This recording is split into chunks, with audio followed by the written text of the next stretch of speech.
if I'm honest, I don't really have a name. The elves call me Ness or Nay, or Sapling in your woods. Ness is fine, because it's a lot of words otherwise. We didn't really need names in the tribe, other than Marlo for friend, or Amal for mother. The last thing I remember of my mother was her pressing this into my hand and pushing me into the river. I didn't really realise it at the time, but she was saving 2 lives. The river carried me away and kept me safe, me and the thing in my hand. All I knew was the river, the moonlight, and the screams. And when I got home again, all I saw was black ash and rot. I knew why she did it. I wasn't supposed to have this. Anna was meant to be the next Amal. Maybe she'd have known what to do with the seed of a tree that's older than my mother's mother's mother. And the thing I carry, I know it's a person, though I don't know her name, and I've never seen her face. I know she relies on me. I think I'm the only one left. So we have each other, and since I met Xavier in the Penth in the place where the elves sing stones into buildings in the sky, I have the Nosse Ambar too. So now I'm a leaf that's blown on the wind. I go where she calls, and wherever I settle, or fall, maybe something will grow.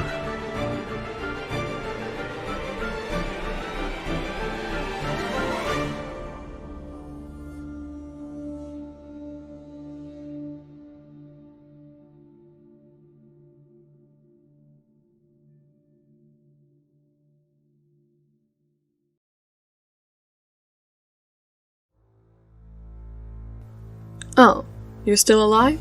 Good for you. From birth, I was sculpted into the perfect vessel for the reincarnation of the Raven Queen. This was the destiny that my parents had chosen for me. However, as a big supporter of free will, I ran. I ran and ran for a long, long time. Her creatures pursued me at every stop. Every moment I took to breathe, they took to sink their claws deeper in my back. When I decided to stop running, when I killed the shadows that followed me, I received these tattoos as a brand. They are my story, my life, and her special little way of saying see you soon. It's not all bad though. I get to hear music again. I've sailed on the ocean. I met some good people, a new family, new friends. I have new purpose, people that I need to protect. I feel alive again. I've been called monster. I've been called demon. More recently, Memento Mori. I have no qualms with monster. And if you think me a demon, trust me when I say that, to save the people I love, I would go to the depths of hell. My name is Nepenthe Erdu. Destiny is what we make of it.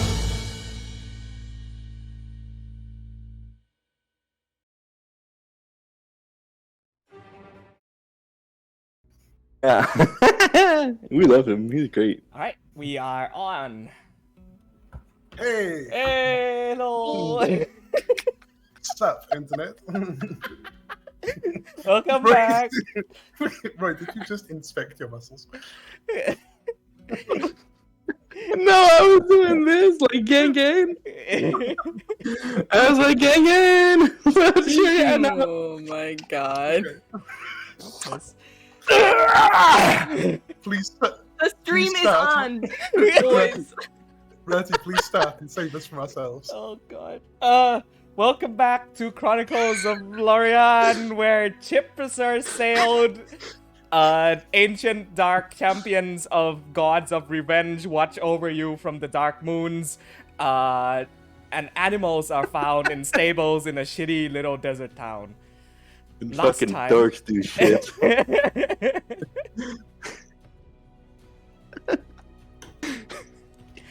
Last time, following a pursuit of Vandria, the Lady of Grief, whereupon her beasts of shadow and fire were sent after you as you made camp near the river Wyverius. following your journey back from the Oceanus Terrarum, the World Sea, your ship, the Ventus Ferrum, handed over from the late Captain Tiber, now captained by our Nepenthe Urdu. You make your way upstream past the Wyveris River into an a very heavily trafficked oasis, where upon the second Sandgate lie, you made your way into the city of Wyveris, where you discovered its people and inhabitants lower in number than to be expected in a large trading port such as this. Following this, you did some shopping. It was a good off session. You guys had traveled, namely Ronax and Ness had gone into the Cobalt Soul Reserves, like a dinky, a shitty little library. Danky dink. A small library connected on the sides to an archaeologist guild, whereupon you came across a man on a wheelchair with one peg leg and red skin and orange hair, an aged man by the name of Archivist Aurelon Kai.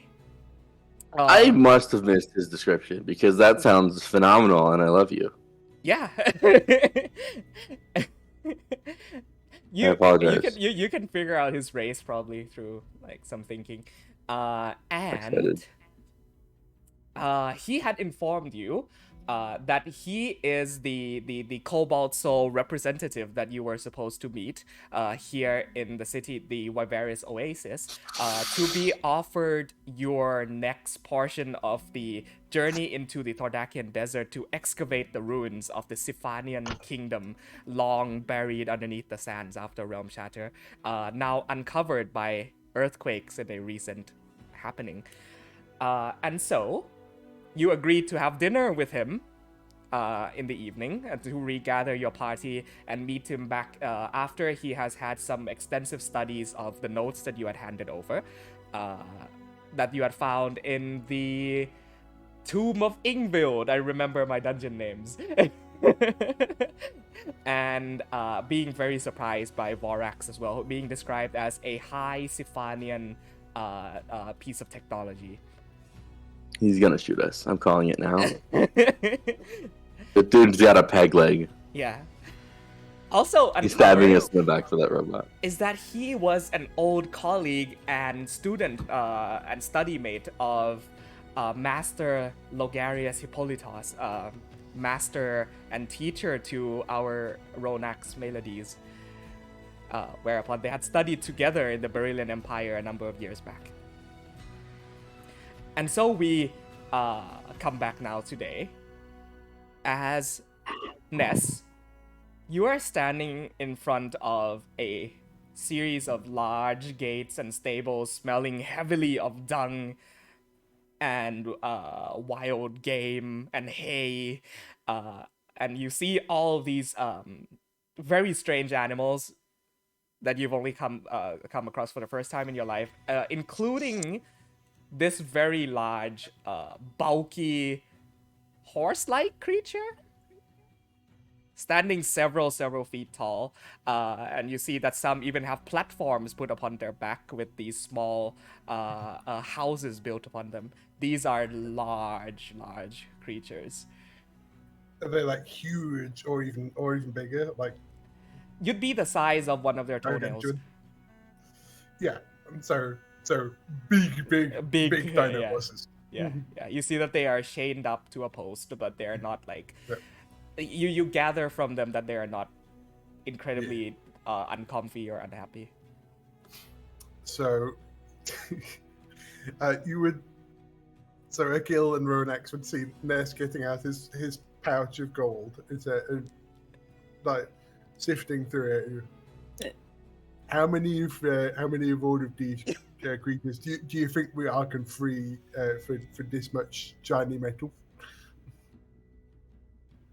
Ronax, you're there, and who else is there with them? Yeah, Akil. Ronax and Akil. Yeah. Well, that depends. How much? Well, here, if you'll let me see just a moment, I'll Yeah. count it. It's so 1, 2. so if you take the pouch and look through it, it's at first glance around 550 gold. For your benefits, it's 572 and 14 silver. Okay. Well,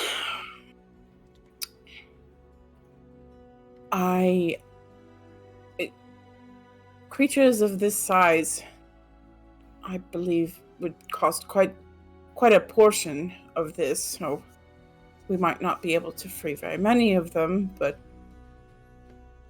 perhaps I can barter in your favor.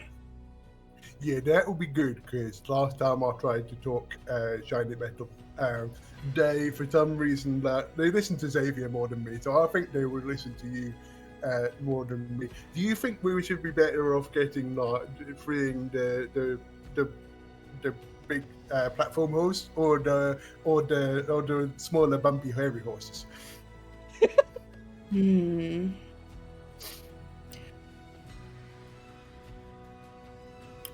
Well, the smaller ones may be worth less gold, and so we might be able to free more of them. But the larger one seems, well, I certainly wouldn't want to be cooped up in a place like this if I was that size. Yeah, that is a good point. Yeah. If you wouldn't mind if I interject that, even if you were to free these creatures into the wild, there will be some kind of portal to bring them back to the captivity. Yeah, we could ask them very nicely to come with us, and then we could keep them safe. But where are you going to keep it? It's really, really big. Rodax is just kind of slowly shaking her head, like you don't want to fight this fight again. Why does it have to be kept anywhere, dude? I don't think those things are meant to be kept.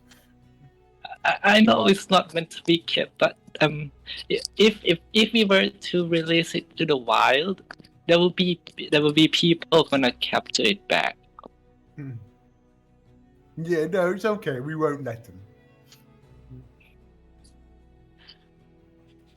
But and I'm gonna look at them. How are you going to help all of this? Well, it's going to take a while, I think, because did most of my instead of the shiny metal, I took some of the small glittery rocks, the see-through ones, because they're easier to carry. Because there was a lot of shiny metal in that place. But places that we go seem to have a lot of it, so maybe we'll find some more and bring it back.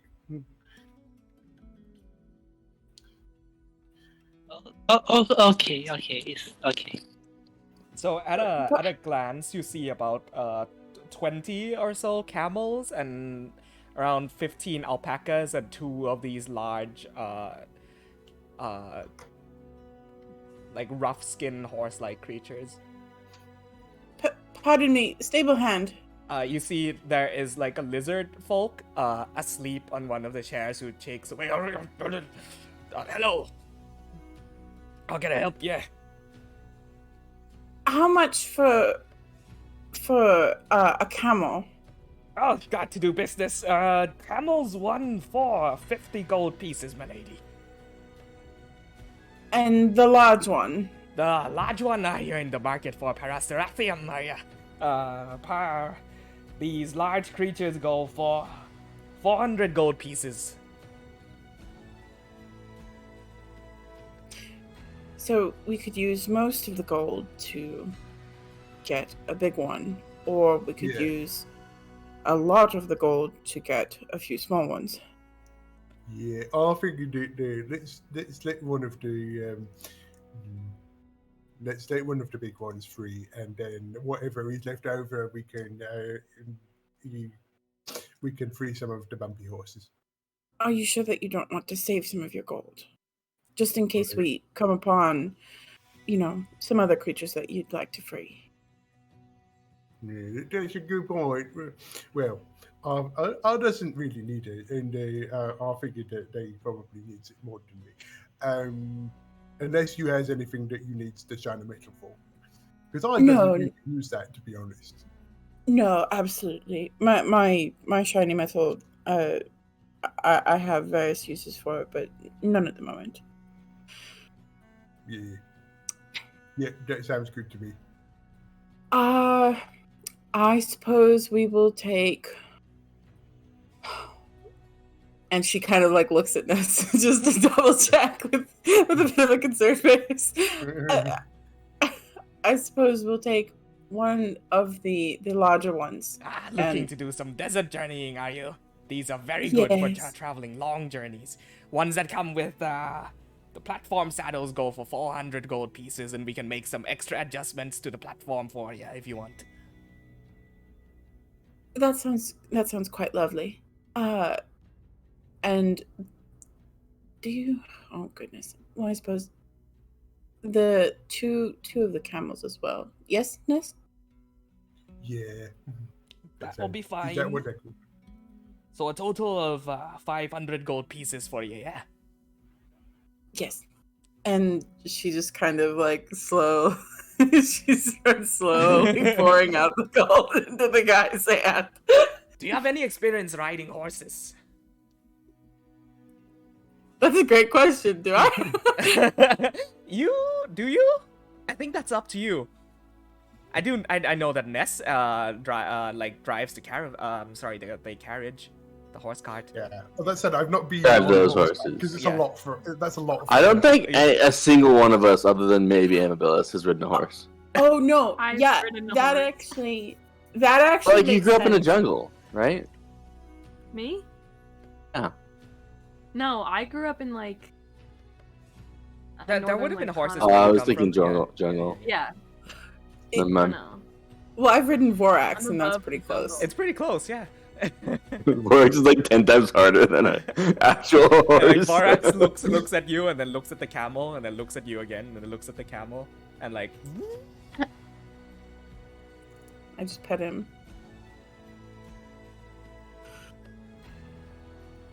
Okay, so 2 camels and one of these large creatures, yeah?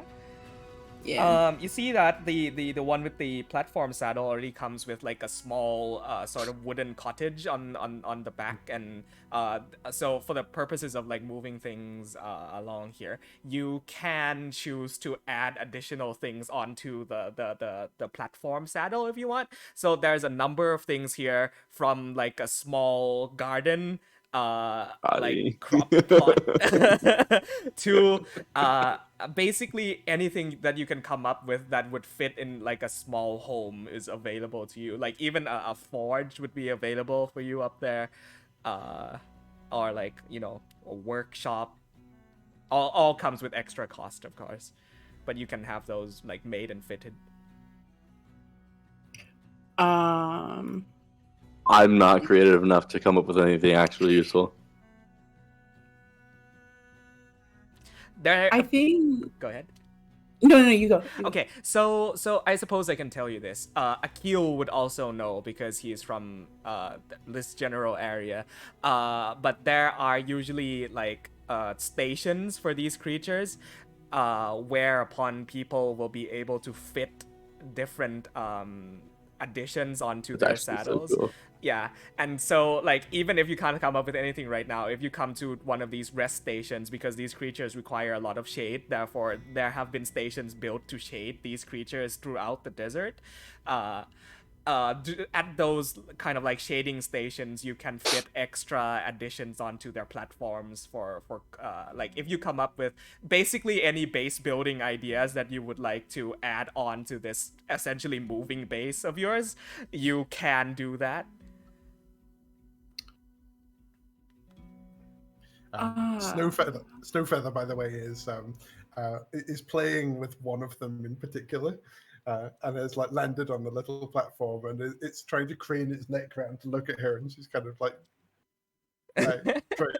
playing with it by keeping it out of its sight. You see these very, very, very large creatures. Their eyes kind of open and close. These narrow, large, almost hippopotamus eyes, like glance around as it goes. Hello. You see it reaches down its massive neck because it understands you, and like gives you a tongue the size of your body, comes out and just licks the front of your body. Wow. That tickles. Roddy, just Yeah. you don't have to do this in character. It's fine. How much would it be to add the little farming plot on? Oh, that's like.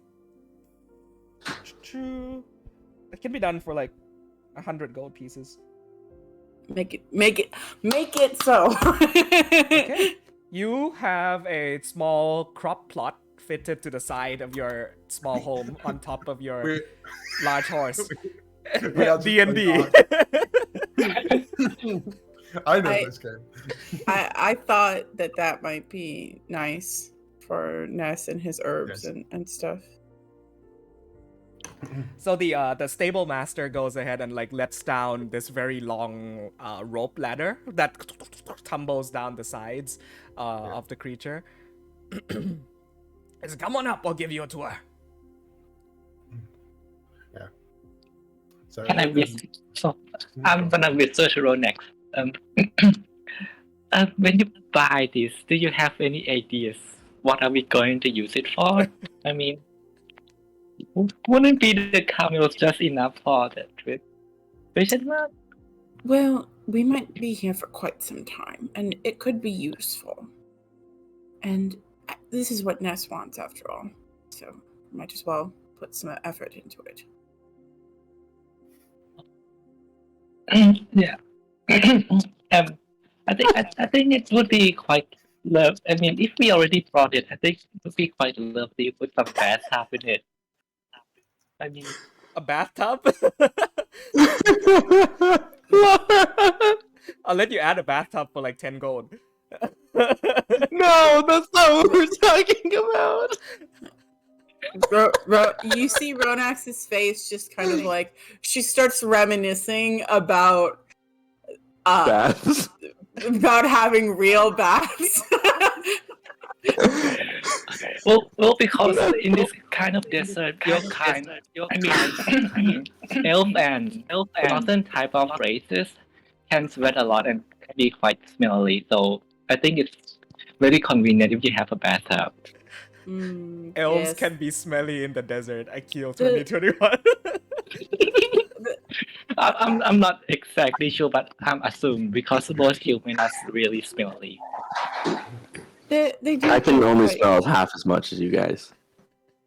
They do have quite a pungent scent to them at times. Yes. Yeah, I'm not really sure. I'm just assuming from humans. All right. Well, do you want to pitch in then? Yes, I can pitch in with the gold from the dungeons.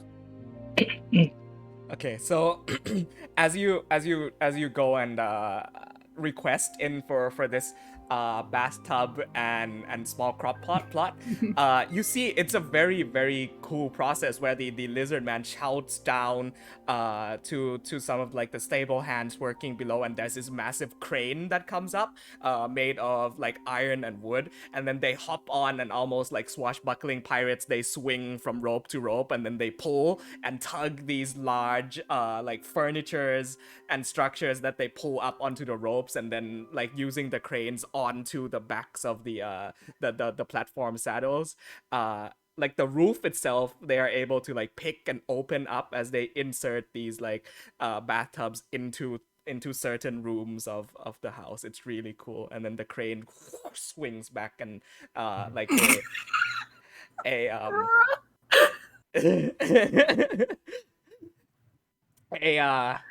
what would they be, like a goblin swings down All right, all done.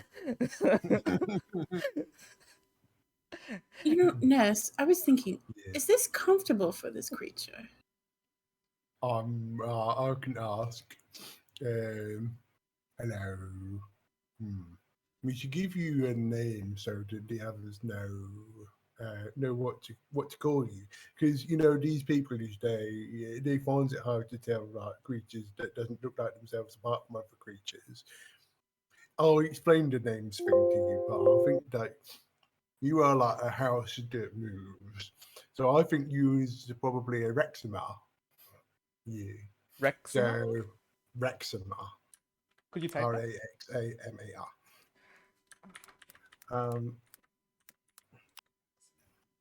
So how does you you know what? I'm gonna cast so I can hear the Oh, answer. hell I'm gonna yeah. Am I cast- speaking I'm as a gonna ca- parasaur? I'm gonna cast speak with animals. Okay. Yeah, you're asking whether it's like comfy for the creature? Yep. See, like, it's very strange for the rest of you. It like bends down this very large neck and looks almost face to face with Ness as like his hair and fur gets blown back by its breath. And it opens its mouth, makes this loud like noise. You hear it's a little heavy, but nothing I can't handle.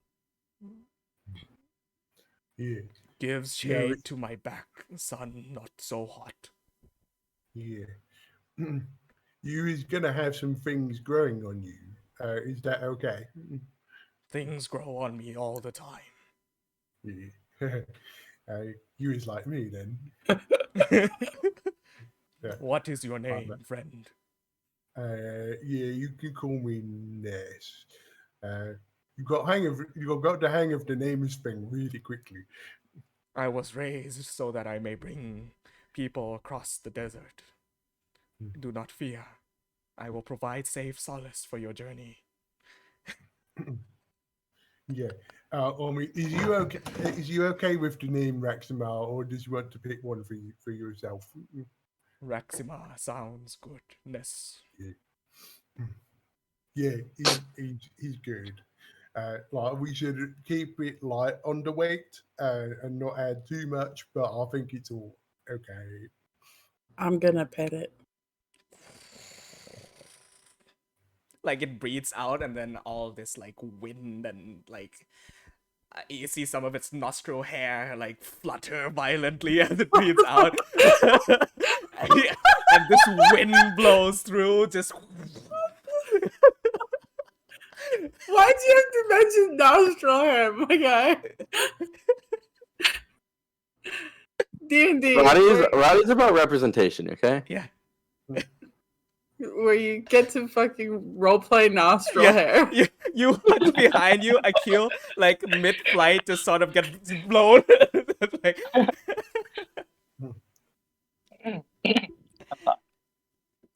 yeah, Raxamar, and then your two camels. You want me to name those? Yeah. What are we doing with the camels? I was just Ness is just setting the camels free. Oh, he's just setting the camels There was no other purpose to buying them. Are you bringing them with you first, or are you just like go run? We'll take them out of town so they don't Okay. get recaptured. Okay, cool. You realize I have no choice but to do this. All right, the music stopped there for a second. Okay, yeah, done. Okay, as the lizard man takes you up to the small platform, you see before you like a very cozy looking wooden cottage hut. It's got like an extension off to the side of it. It's like 1.5 stories. It's got like one of those small attics that kind of counts as like a half floor. You open in, you see like it's quite scarcely furnished, but there is like there's seats, there are dining tables, there are you see like a kind of like a workroom and or armory off to the side with armor stands and empty bookshelves. And you look into the other room, that had just been fitted, and you see this like stone, 10, let's say 15 by 15 foot bathtub, stone bathtub, that has not yet been filled with water. And then you see like a small kitchen with a stone oven isolated to the side. And you look out the window, and right next to it is like this sort of wooden crop plot with flat soil. Have you ever seen one of these, Ness? And she points to like the stove and whatnot. Like the cooking things. Yes. Ones like this, I'm unsure if you're familiar with. I cooked things on the boat. I feel like I am confused. Well, it's like a full stove versus just like a pot on a fire. Yeah. It's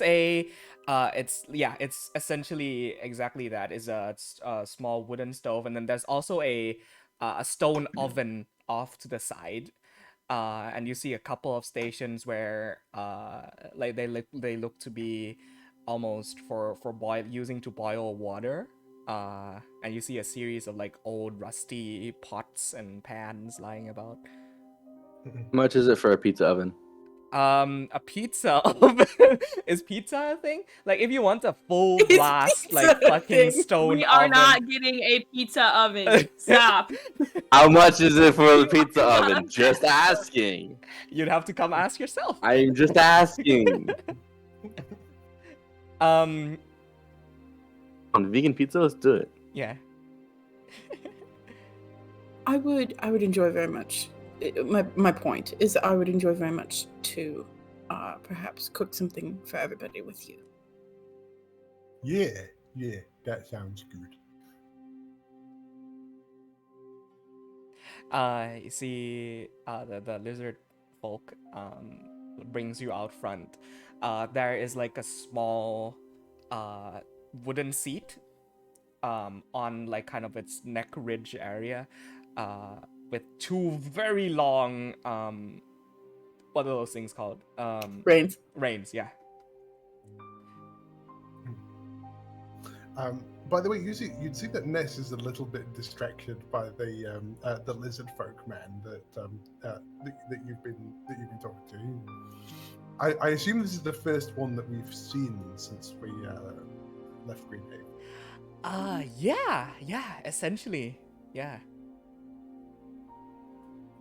You know, it's funny. There was folk like that in the jungles around home, but they always kept to themselves. I never really got to speaking to any of them. Well, would you like to go and have a conversation with him? Oh, he seems pretty busy. It's just funny. Point of note, this one is, as opposed to like the green lizard folk that you see in the Greenhaven forest, he like exact same facial structure and anatomy, but he's more like a brown tint, like a desert chameleon situation. Just thought I'd point that out. Some of the people at home was afraid of him, but I didn't really never know why. Would I know anything about lizard folk? Make a just make a quick history check for me. Hey, you know they exist. You know that usually they don't stick around large bodies of civilization just because they are a tribal nomadic folk at best.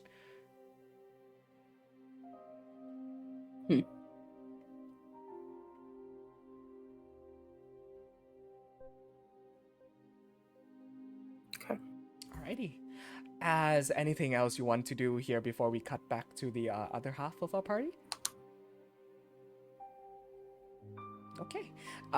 So as Raxamar is unchained and his large lumbering form moves with large, heavy, thudding footsteps out into the city, the streets of Vivaris, Ness helming with these two very large reins that are actually quite the right size for your hand, actually. We cut back as like an eagle flies past over top of the city, and following that eagle, we now come down to the market district where Nepenthe, Amabilis, and Xavier are. Is there anything else you'd like to do for the day?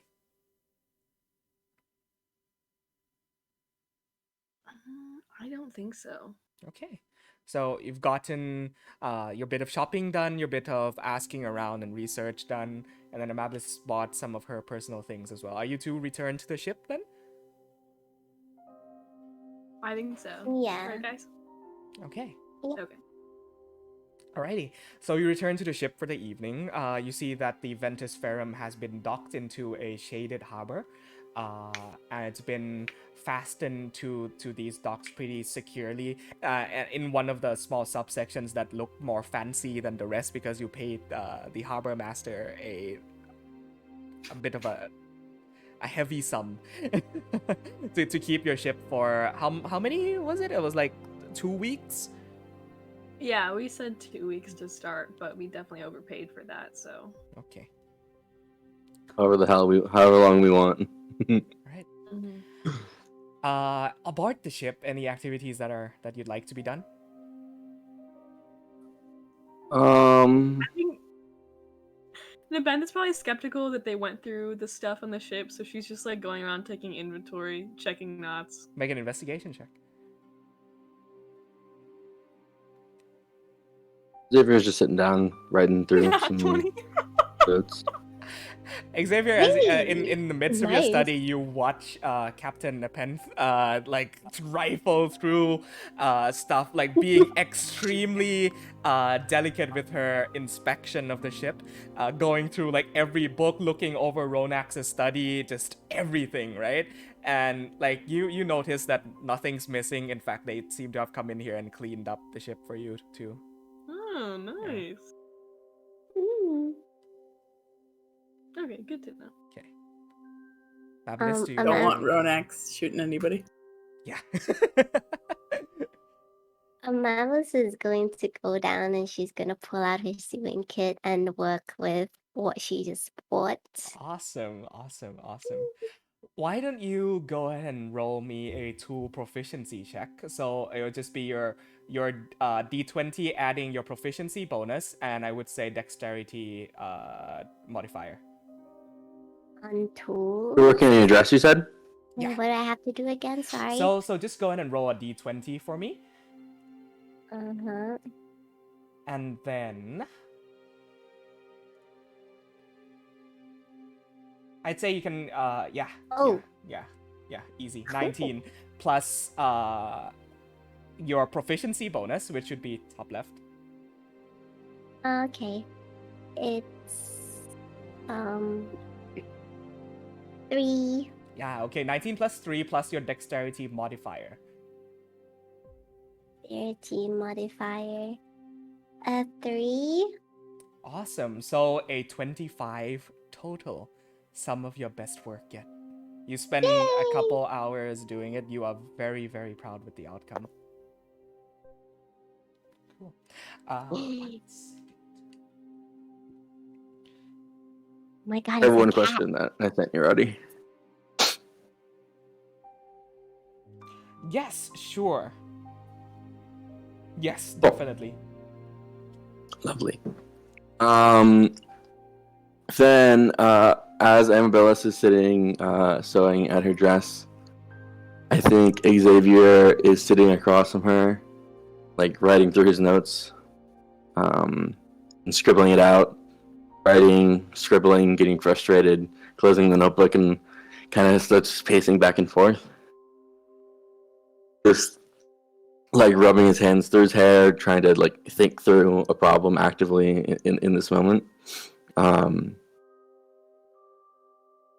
then he stops and looks to Amabilis and sees her sewing the dress. He stops and says, "Wait, Amabilis, what are you doing?" At this point, Amaryllis has her tongue out with her eyebrows, like she's really focused on the piece, and she's like, "Huh? Oh, well, you know when Nepenthe went to that blacksmith and she kind of ordered and made something for the both of us. I thought I could, do something special for her." Interesting. Then Amaryllis turns the mannequin over. Do you think she'll like this? I think that's beautiful. And I think he smiles. I got it. And there's a weird look of both. It is very beautiful, and as soon as you do that, his mind sparks, and you see like the cogs turning in his head, and he instantly goes, "Amabilis, you are a genius!" And he picks her up and spins her around and kisses her on the forehead and puts her back down, and then runs back to his side of the boat and sits down, continues to write for maybe another half hour, and stands up at the end, claps his hands, and looks at his book, looks at Amabilis and goes, "I mean, like I said, Amabilis, you really are a genius." Well, thank you. She gives us courtesy. Okay. I didn't think that. Oh, okay. Ambrose, you were the one to assist me with my last little arcane tinkering. Would you be interested in helping me once more? Of course. Okay. Okay. And he goes and he grabs Dawn, the pieces, the splintered pieces, and he kneels down in the center of the boat, and using like the jagged ends, carves a rune into the center of the wood. And as he does so, his face. And as he does so, he places the two pieces of Dawn on either side, allowing them to lay there, kind of opposite each other. And he says, "Okay, I'm going to need you to sit, kneel across from me, please, if you could." Okay. Okay. And let's see. I'm trying to think of what some components for this would be.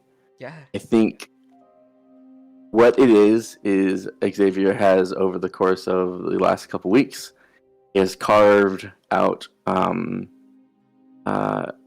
intricate designs of the 12 zodiacs, or the 13, I believe. Mm-hmm. Okay, so he has carved 13 of them, and he has Amabilis help him situate them around the runes. And as he does so, they kind of form in like a perfect circle.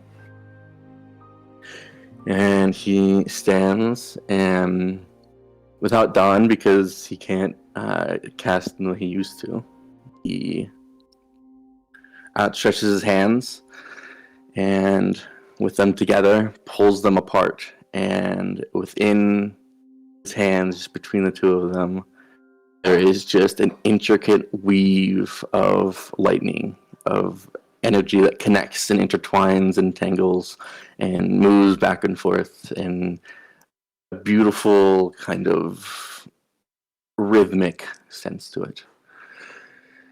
And he kind of holds it there, his hands slightly shaking as he pulls it apart. And he says, smiling to Amabilis, says, "This part is a little bit of your influence, Amabilis." Smiling, says,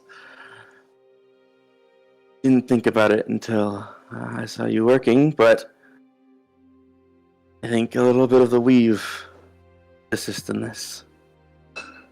As he does, he expands it out, and it fills the room in this static energy that surrounds the two of them in a beautiful sensation, and it spins around them for a moment before it opens up into manifestations of the 13 zodiacs that just spin around them in these arcane forms. And he smiles and says, with a grin, that one second. And he walks up to Oculus, and with his arms forward expands it once more, and there are these arcane sigils of different spells that he's learned, situated all across the room. And he says, "Thank you once more, Amabilis," and picks her up and gives her a hug, and says, "You are the first to witness Xavier's Eye of the Zodiac." Xavier, this is amazing. I could not have done it without your help. So thank you.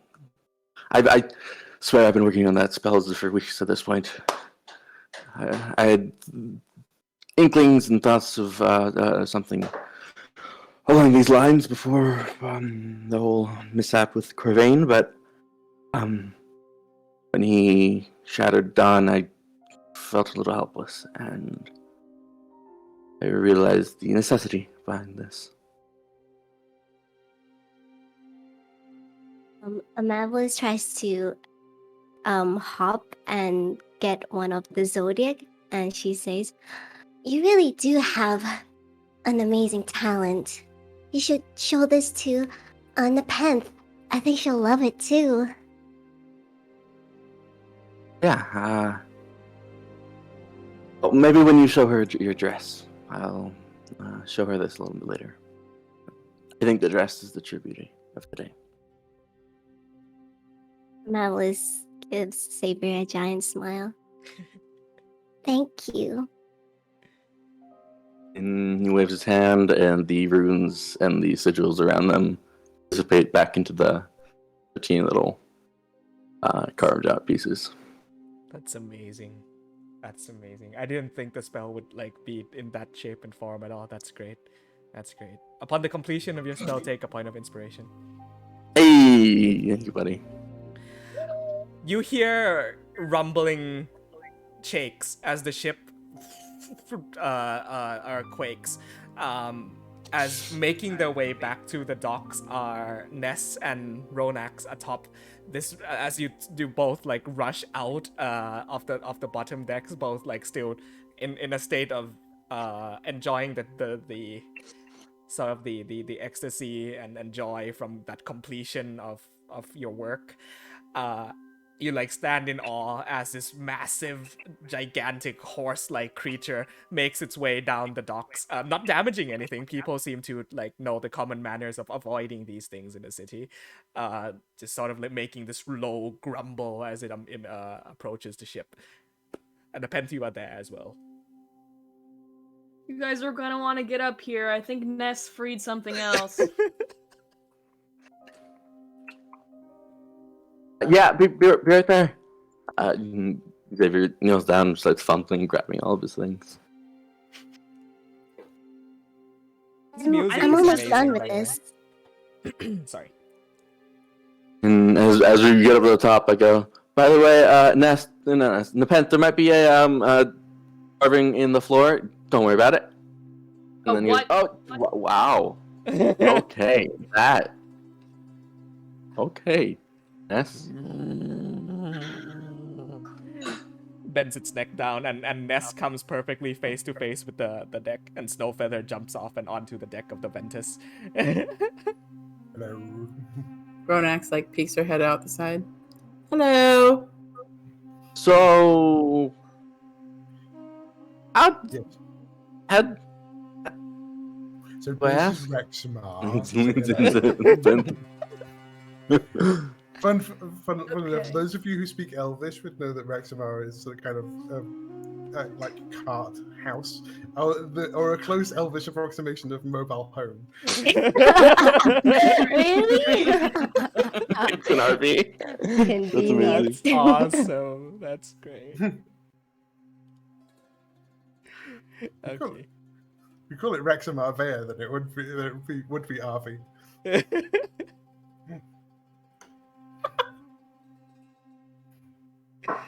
Yeah.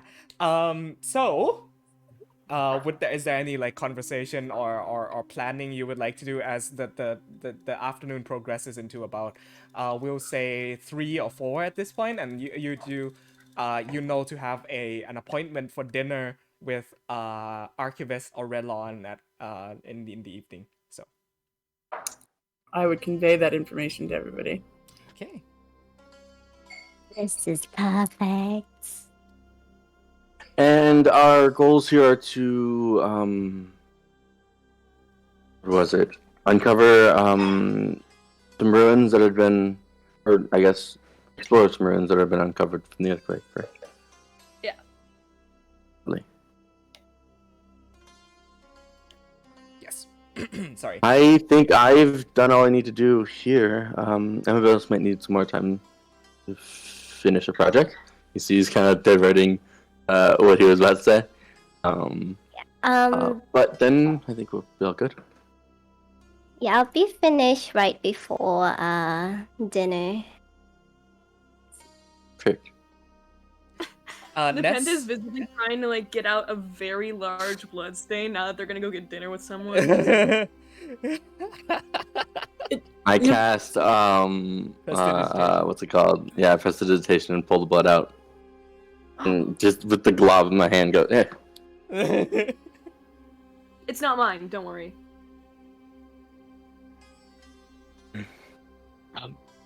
Good news, we kind of have a bath inside the little house already. Yay. Oh yeah, you look up and you see We a have a- house on top of the horse. We have a house. A bathtub. We have a On the bathtub. Yes. I haven't had a bath in ages. Neither have I. It's quite nice up here, actually. Perhaps we should all freshen up before dinner. Is it a bit cooler up there? A smidgen. I mean, a smidgen's all I ask for. Also, Ness, right now you are hit with the realization that you have no idea what this thing eats and how much. Yeah, I figure it'll go towards its food. What a lovely assumption. It'll just go towards its food in the middle of an arid desert. Sure. Can I roll to see if I know what kind of food noise it is? Yeah, roll a, what would this be? Just a straight intelligence, I guess. Or nature. Oh yeah, nature! That's a check. Nature. Oh yeah, nature. That's a check. Yeah, roll a nature check. 7, probably, I don't know, probably eat, could eat a number of things. Could eat meat, could eat, like, vegetables or fruits. You have no idea. I was born in the desert. How can I not know what it is? Around your oh, no, area of I- northwestern Reuben Ridge, these things are quite rare.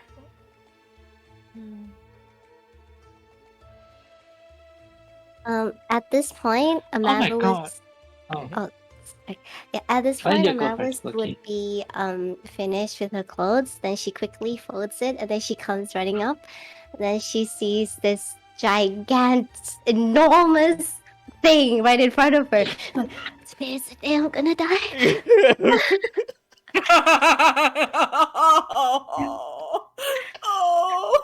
And she's just frozen there and shaking. Right, You're you're muted, muted. No, it's friendly. We're good. Oh dear. It's okay. Its head comes towards the deck, and it does this, like, it exhales, and the gust of wind comes out. Amabilis goes, like, tumbling. Not the clothes. Amabilis. Oh dear, are you all right? I use phantasmal force to make Amabilis think that she's taller and like bigger than she is. Kind of reduce the threat size. She's still the same size. Still laying down there, closing her eyes. Thank you, Chip.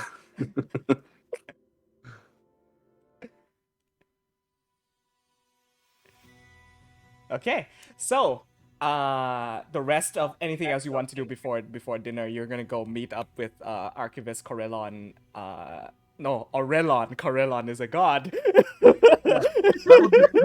would be very surprising. Like, hi, I'm just here. Everyone else went to the realm shatter. Yeah. I thought I'd just happen. The Everyone else went to the realm shatter like it was a fucking Sunday dinner. Yeah, just tell me if there's anything else. If not, I'll go ahead and move you up in time there. Yeah, I think you probably all just freshen up. Okay. And I'll give the clothes that I made for Nepenthe to Nepenthe. Okay, so the two of you stand like kind of on the top decks of the ship. You see Amabilis walks out with this. Would you describe what you made for Nepenthe? I drew it, so I'm gonna send it in the game chat. Of course you did. Yeah. No.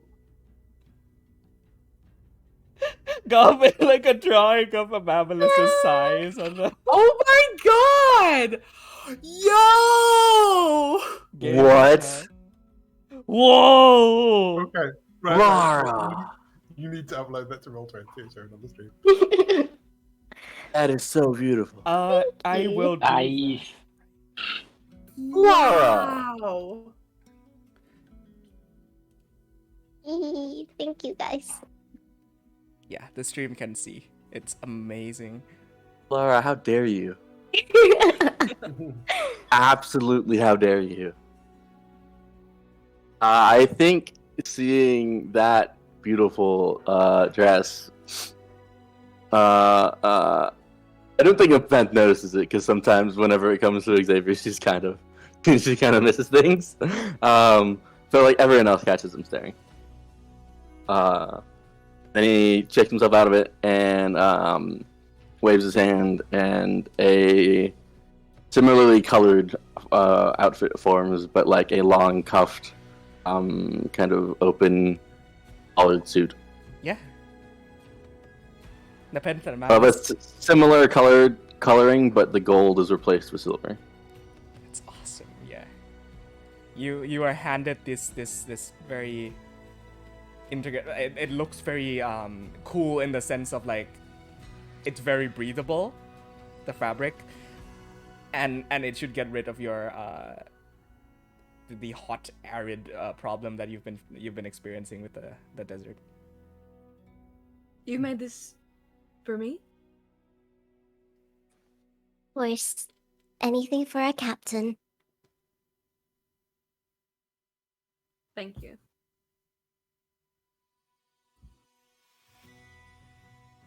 And obviously I'll put it on the... Golf brings up a good point. I usually don't give out inspiration away like this a lot, but there's art being drawn, and it's a beautiful dress. So why don't the both of you take a point of inspiration as well? Oh, thank you. Yeah, you can't not at that. Yeah, yeah. I already gave one away today. I usually don't give out this many, but it fits the occasion. Yeah. God, that's amazing. I'm going to sidle up to Xavier. Are we going to this thing in disguise? In what was that? Sorry. Are we going to this thing in disguise? Because I doesn't really have one. No. Okay, I have to explain etiquette. All right. Ness, you know how you want to look presentable to some people? Is that something you? Okay. Well, generally, with more higher class situations, it's not well that you present yourself in a nicer manner. Just here, all you have to do is clean up some of the dirt. There's a bit. Okay, come with me. And I feel like Xavier just starts like cleaning his face, like taking all the dirt off of it. Just like it's like, how does it? It doesn't end, does it? I had a little bit of a dinosaur bath, but this is how Wait, did you wrestle with dinosaurs? Yes. Pulling threads of dirt off of them. Yeah, you missed a few bits, so this is All right, at the end of that, this just goes, how does it feel? This is what clean is. Yeah, it's quite like I just went swimming in the lake, except without going swimming. It's nice. Yeah, like that. That's swimming in the lake. Wow. Yeah. Yes. Awesome. Okay, so couple more hours pass. You all freshen up, try to look good for the dinner. As you make your way back to the city district, that sort of pyramid, still very prevalent in this part of the raised part of the city. As you knock on the door of the Cobalt Reserves, Archivist Lorei'an opens the door and greets you in a also now very more well-dressed. You all see standing behind him, who is kind of like pushing his wheelchair, is also a red-skinned figure with orange, very wild, spiky hair and reddish orange eyes. A young man of the same race as Archivist Lorei'an, and he's got like a nice blue desert vest, and he's got linen wraps on his arms. Exactly on time, as I expect you to be. So this is the rest of your party, yes? It is. Logarius instructed me to never be late for an occasion, so... The old man has taught you well, I see. We wouldn't. See, he extends a handshake to each and every one of you. It says, Archivist Lorei'an Kai of the Cobalt Soul. Pleasure. This back here is my grandson. His name is Aiden Kai. You see Aiden puts his fist together, bows, and looks up to you with this very intense flare in his eyes and says, Hi, hello, Aiden Kai. A pleasure to meet every one of you. I've heard of you, heard of your deeds. Grandfather has filled me in. It seems you've done a fair bit for the Cobalt Soul, and I am in awe to be in your presence.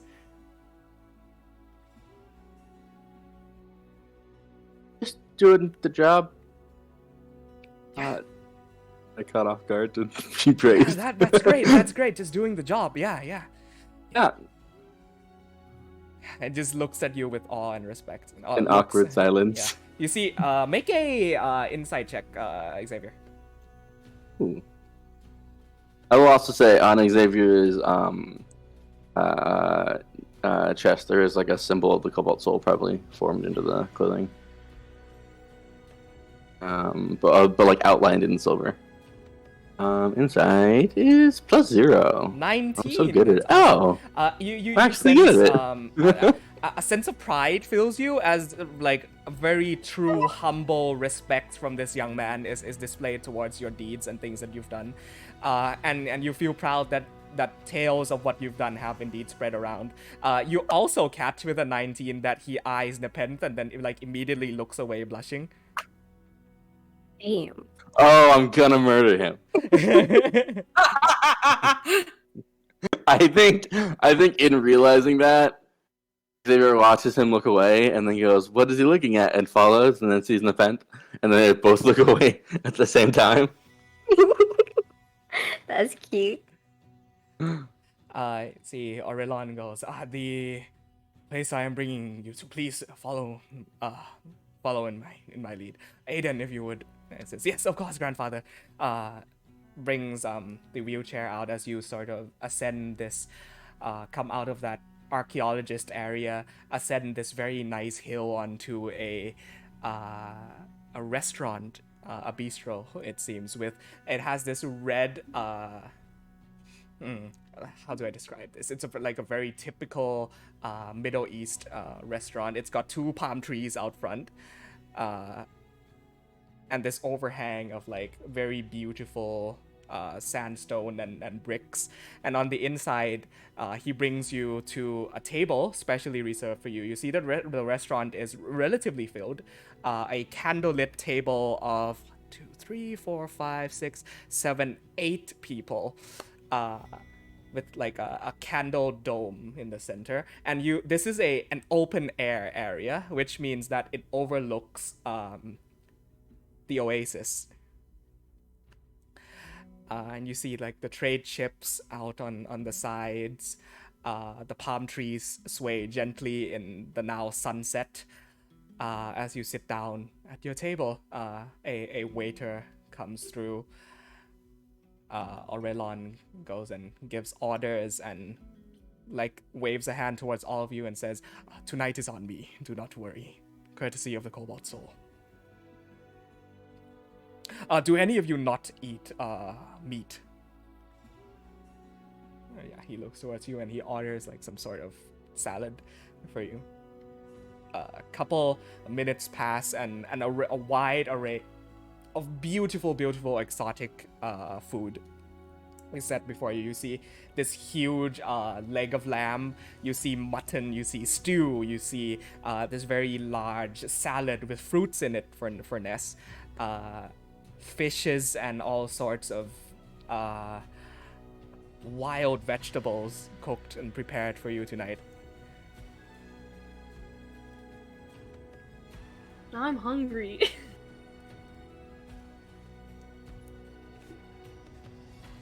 Your kindness is... Oh, sorry. Sorry, go ahead.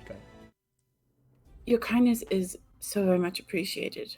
It's been so long since I'm sure all of us have had a meal quite such of such quality. It is my pleasure. I really like these dried fruity things. They're really nice. Would you like to know what those are? It's just a crouton. Oh yeah. Sorry, were you talking about crouton or were you talking about fruits? I'm kidding. I was imagining like a fig. Oh. Yeah. I was about to say it's like a fig, and then in your salad, I was so caught off guard. in your salad, there's also this like very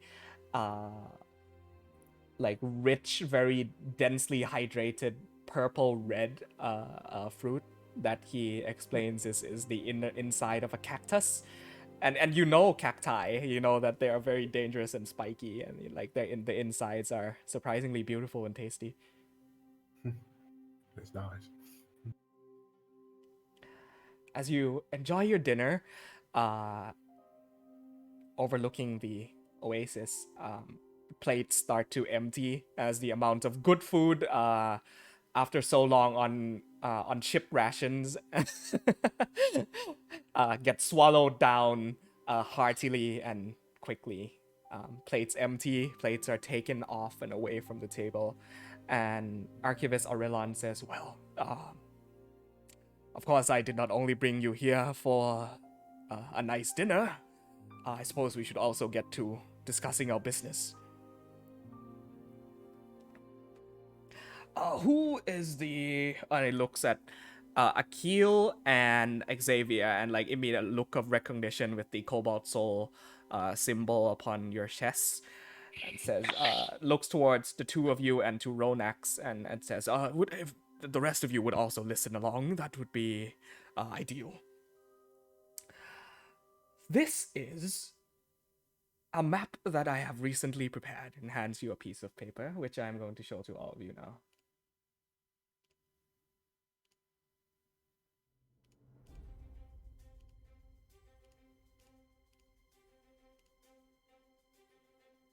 Now you can zoom in here. I've made sort of an excavation map for the deserts of Great. Ruin Ridge for you. Ooh. And he says, now, there are many parts to this. As per our agreement of your sending here to from the Cobalt Soul and the Archbishop Fenris Ondel, you are to go to a number of these locations, and he points to the locations marked S1 through to S0. And he says, on this here marked S1 is a ruin that we have recently uncovered and has already been cleared out. However, I think you would find some neat and useful pieces of information within the ruins of S1. Now, S2, 3, 4, 5, and 0 are your job. And whether you're to uncover, explore, and excavate all of them, or only a few, is up to you. But your task here is to learn as much as you can, record, and bring back any artifacts that you may find in the name of the Cobalt Reserves, so that we may account and study. If I may interject, sir. Of course. This one right here, S question mark. Can you explain that one to me?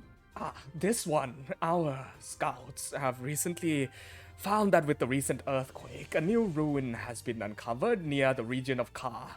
However, that region is exceptionally dangerous, as it is near to, how do I say this, a corrupted plot of land near the Hollow Spire, and has become too dangerous to explore, which is why we have marked it as such. Corrupted, that sounds like not a good thing. Would Amabilis correlate this to what she knows? What do you know? Underground ruins and my backstory? What Ify Quickhands has told you is that, the name escapes me. That's the name of the city. The City of Thieves. The name escapes me at the moment. That and what Felix is looking for, and what the ship, the Black Mask, is looking for, that lies in southern Thessalia, and not in this area. All right. But and you would know this throughout the journey of Sir Chester Rowanberry, sorry. He has denoted traveling through the deserts of Ruin Ridge, and through his adventures, he has been to Ka. One of the more interesting parts of the story is him fighting through the corrupted land filled with these disgusting abominations in Ka, and then emerging through on the other side. Okay. You see, he points towards S1, 2, and 3 and says, your safest bet would be to explore these three first, though if you are to journey into the lands of the Trico Minagri, that would provide a few complications on the matter, because the three tribes that currently inhabit the area, the Strixki, Savitrash, and Petise, are in sort of a complicated tribal warfare over control of the area. And so S4, marked in red, would be directly in the heartlands of the Tricominacri. Yeah. So do advise caution. There's a question about the questing mark. Yeah. Yeah, what happened to the land? Like, he narrows his eyes, looks at you. You were the one who asked me about the tree, were you not? Yeah, on the plants is kind of my thing, and it just sounded like something that I saw once. The Hollow Spire near the descent was believed to be, from our observations, once a great, tall, massive tree. that has now recently become collapsed and infested with what we can only be described as these terrible creatures of the Descent. I am not able to fully describe as I have not seen them with my own eyes. The Descent? The Descent. What's a descent? Yeah, do you know what that means? The Descent is a large, seemingly bottomless pit in the region of Ka. Seems to be a birthing place for several dangerous monsters and the like. A nest, if you will. Lovely, Well, lovely. While he mentions the massive hollow tree trunk, I do share looks with Xavier and with Nepenthen and with Veronex. Who I think all would know. Now, Akio, you are from the region of Tricominacri as well, though your home city of Ozil is off to the northwest. You know that much. And this knowledge of the warring tribes is completely new knowledge to you, as the Arakocran families and clans of Ozil have been quite freely able to interact with the other tribes, so this conflict is relatively unheard of. Just a point of note, yes. Now, I guess this goes without much, I should say, the choice in the matter, but you are very specially selected individuals by the Archbishop himself and of the Cobalt Reserves in Ryefield. I suppose I need not to warn you that the journey through the Ruben Ridge Desert will be increasingly dangerous, if not deadly. So choose your path carefully. To ensure your safety and assistance in combat, I will be sending with you, and he points towards his grandson, Aiden. He is a well-trained monk of the Temple of the Sun, and will be assisting... I think we're already quite a prepared group. We wouldn't want anyone to get hurt, and there's no reason to danger more. You see Aiden like shoots up on his chair and like does like muscle flex and like air punches and says, "No worry, I will keep all of you safe. I will go with you and beat up anything that comes in your way. If grandfather says so, I will do my best." If I may interject, as you may recall, sir, in my notations of our journey to the underwater city, if you've gotten a chance to look over them. I have. There was a mention of a Leviathan that we encountered. I do believe that as great as your grandson may be of aid to us, it would be quite unfortunate for him to fall I could always upon test him. And looks at you, confused. Are you sure? If that's something that we wish to do, I could always test to make sure he's more stuff. I don't think that this grandstanding is necessary. Are you?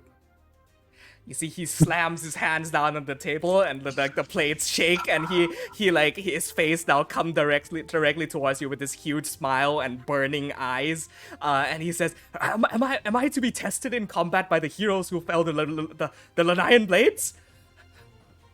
Oh, I wasn't thinking that necessarily. That's a little much. Please, I am ready to go whenever, and he like starts punching Are we air. in a restaurant with other people? Are we in a restaurant with other people, or are we like in our Yeah, own the area? tables are looking at you. Oh, I wanted to do something really bad. Maybe please. this is a matter to be discussed later. My apologies, grandfather. My apologies. And Hi. Arubian like is face palming. His personality aside, I can assure you that he is more than fitted for combat. He is one of the best monks of the Temple of the Sun, recently trained. He also The most anime character you've introduced. Really. yeah. Anybody here too? I'm looking at Xavier and Aiden squaring up across the dinner table, and I'm leaning up at something and go, "Is this an etiquette thing?" No. I'm not really sure what this is, to be honest. Yeah. Both like sitting as tall as they can. I kind of want to see them fight. I don't understand them, but if he wants to be tested, he'll be tested later, just not in the middle of a You restaurant. see Aiden catches that, looks towards you, and like looks back at grandfather and says, "They wish to test me, then so be it. I will do my best to ensure that I pass their assessments, grandfather. I will do you proud." Like looks back at the pens again, looks at his own empty plate. Alrighty. I'm gonna destroy the child. This whole time, Amabilis has fallen asleep. Like wide belly. Being really full from dinner. She sprawled across the seat of a chair. Yeah. But perhaps we should continue this conversation tomorrow.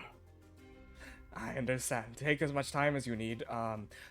Though I should also inform you of one last matter. A bit of urgency, if you wouldn't mind. For we are not the only faction of people who are interested in uncovering these ruins. Of course, there are the occasional desert bandits who would take the prizes of these ruins for themselves. However, there has been an emergence of, quite frankly, a not entirely lawful group of individuals known as the Red Banner Raiders that has taken hold within the city itself and are making their way through the ruins, also excavating and taking the spoils for themselves. Not entirely within the purposes of research, but for gold and wealth now. How recent are we talking? 1 or 2 months. How long has it been since the earthquake? About 3. Oh, Wow. oh, Where? wow. Yeah, did time is an time go? illusion. Yeah. I thought it was only a couple of weeks. Yeah, it took us a month or so to get down to. You had a month of downtime. Wait 1 second. Oh yeah, that's what it was. Downtime, and then I thought it's only been. Oh, okay. There we go. As the exciting part of the discussion dies down, the music will also become more calm to fit with the circumstance. I only wanted to play that track as soon as he set down the map to like give you that sense of adventure, but it went on a bit too long. It was like, what? The Raiders? Yeah. That's on the desert. These raiders do indeed work very fast, and we fear that they may reach these destinations before we do. Now, as much as we hate competition, I do believe that the uncovering and excavation of these ruins should be in the name of research and science, and not for gold and spoils. I, without question, agree. We'll leave in the morning then. All right.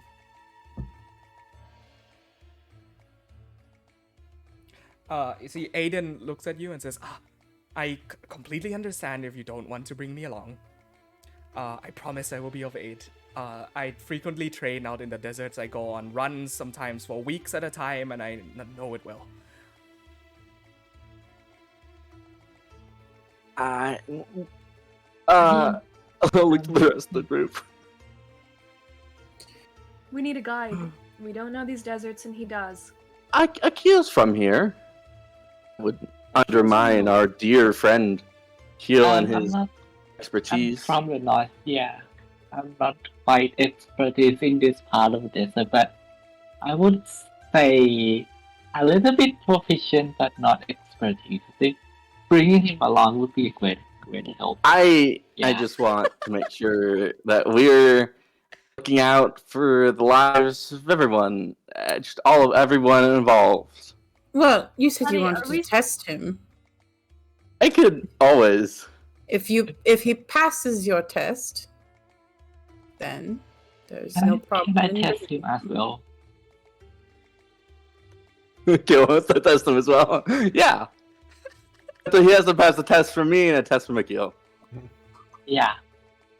And I have a small one as well, in case your test is biased for some reason. I don't know what you would be referring to. That's a strange comment to make. Anyway, I feel like that is something that can definitely be done. So where am I to meet you then? Tomorrow morning? The docks. Ducks. The docks, got it. I will be there right after my morning jog. And he bows abruptly and runs off. God. And Aurelion says, Aiden, the wheelchair. And he like runs back and says, yes, of course, grandfather. Takes the wheelchair by the handles and like rushes his grandfather out of the restaurant. You see Aurelion drops off a gold pouch, a pouch full of gold at the front register area, and the two of them zoom away. I was worried for a second that they were gonna leave before paying, and I was like,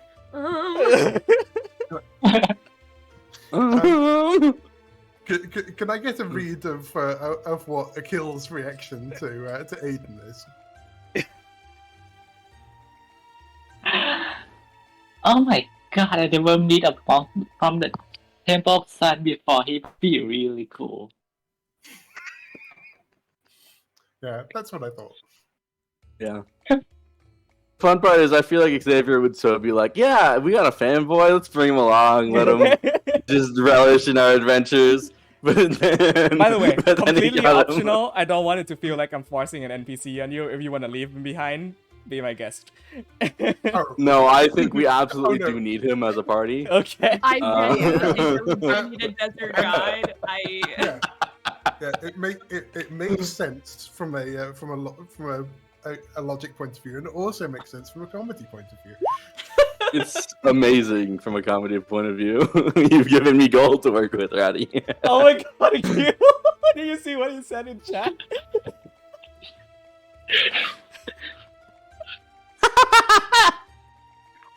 Plus, there's that. Yeah. Okay. We are not eating people. Do you want to make does anybody want to make greatest people. does anybody want to make a history or arcana check to determine the race of these people? Ghana. Oh no. 15. Hey, roll shit. Ronax, you're like they are probably some human subrace that you've never heard of that has a really bad sunburn. Xavier. Oh my fucking god! Really? Of all the things you could have said. Secretly racist. Wow. You sort of recognize these people. In fact, the city of Greenhaven does house a few other variants of their kind. These are fire genasi, and Oh. yeah, in the city of Greenhaven, there Oh. are several other kinds of genasi as well. Like earth genasi are like primarily the workforce of Docanus. And they are innately magical beings tied to like the elemental planes. So them being here in like a very hot, arid place makes a lot of sense. Oh. Cool. Alrighty. Anything else you want to get done for your night as you head back to the Ventus Ferrum? Someone please carry a Mabulus. Yeah, I got her. As you sorry, go ahead. Xavier, before we get into any more unsavory matters, because it appears that I request your favor at the worst possible times, hopefully I might be able to do so at a better time, aka now. Lovely. Would you mind? So, what do you need? I do need. Want to also test them? Yeah. Can help you if you wish. Instead of really intricate, like it's not passable one. No, I have no desire to test His it. safety, of course. How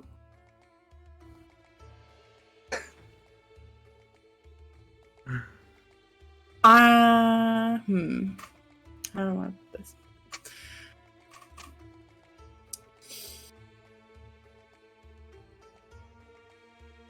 A sending message. Oh! Yes, we are going to bed soon, correct? This is not another mistake that I have made twice prior. So, do you think we're gonna get stabbed tonight? Is that... I don't. People stab people here? So we're in a very safe place. I'm hoping that it will just be one, either way. One stabbing? No. Okay. Goodness. That's wonderful. I mean, No if stabbing. it's not even a stabbing, then that's great. Preferably zero. Preferably is usually, my number is usually 0. Anyway, I pulls out a scroll. What can I do for you? This might be quite difficult for you. I don't know. As I am unsure. Sending a spell to the devil. No. It's fine. I could do it. I could do it if you wish. Why would I want to talk to the devil? I don't know. You said it was difficult. Just because I'm unsure if you need to be in a singular location. That's all.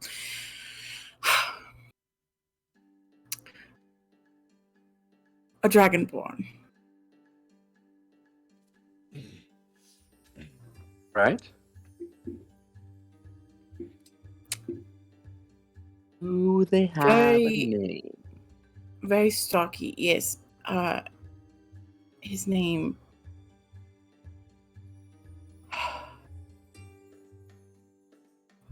Balsar. Alisar. Right. Captain Balsar. He's on a ship. Very large ship.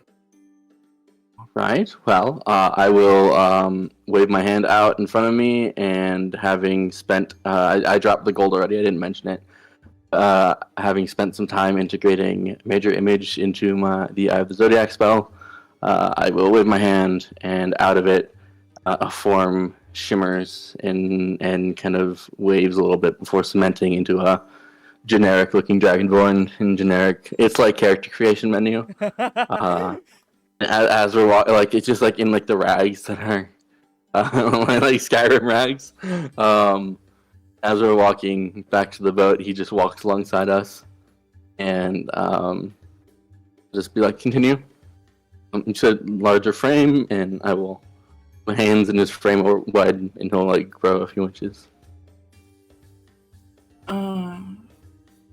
Very bulky.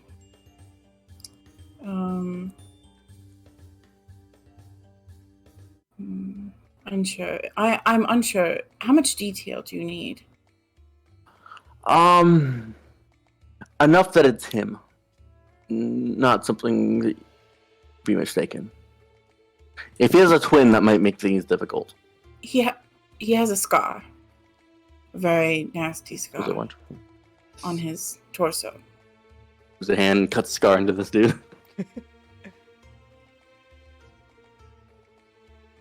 And yeah, I think they spend some time just like shifting this form till they get back to the boat. Yeah, The house I was saying before. Relatively good memory and like mind to image skills. So I'll say it won't be an incredibly high DC for this, but the both of you just roll a for Ronax it would be I suppose it would be history to recall from memory what he looks like, and for Xavier an Arcana check.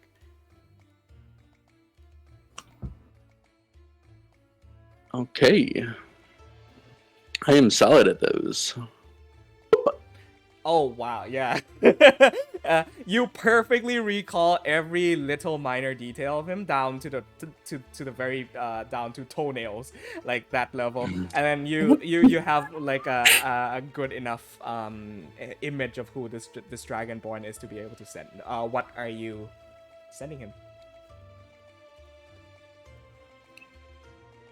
Hello. It's Ronax. Hello. It has been quite some time.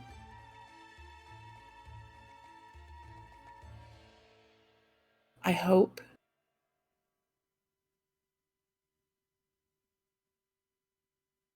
you are well.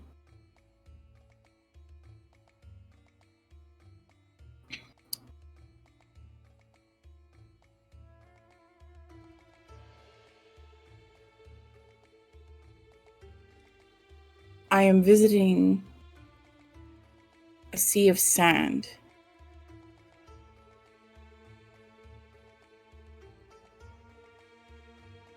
More. And think of you. Very good. Let's see if this track will. Best part is every time I send a message like this, it's always in Xavier's voice.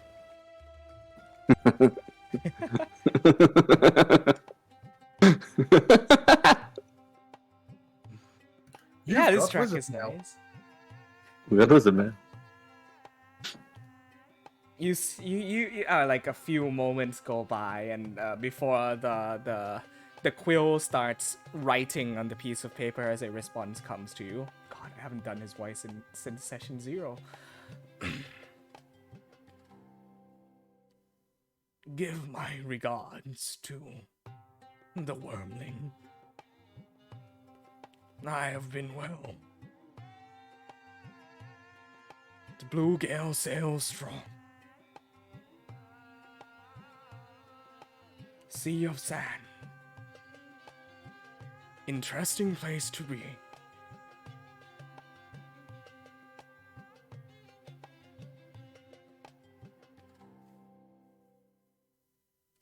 We are currently sailing. Is that it?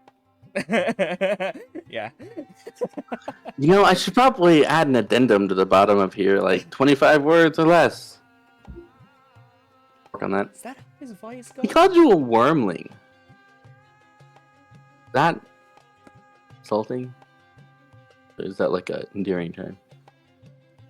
I assume endearing. Seemed very to hear my voice, I guess. Voice saying your words. I haven't figured it out yet. Felt very endearing.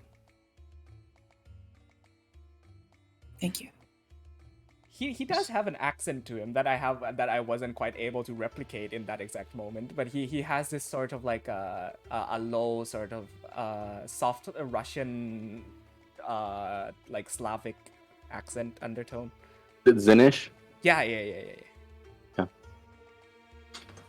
I wave my hand and the Balasar before us bows and disappears.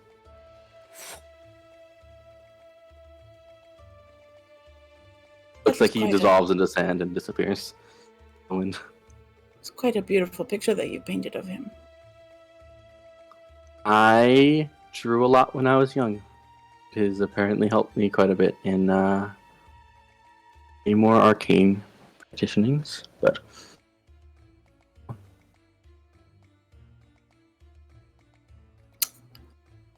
Ronax is going to stop in front of you. Pardon me, if I may. And she gives you a hug. oh,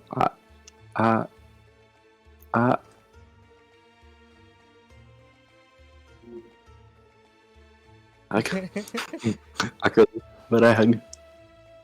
I tippy toe up a little bit. Yeah, 'cause she is much taller than you. I mean, he's about 6 foot. Nearly 6 foot at the very least. She sort of curtsies a bit. No. I hope that you That was lovely. rest well. And Drew, you're next. He bows. I feel as if you're mocking me right now. Are you mocking me right now? Oh, more of a playful jest.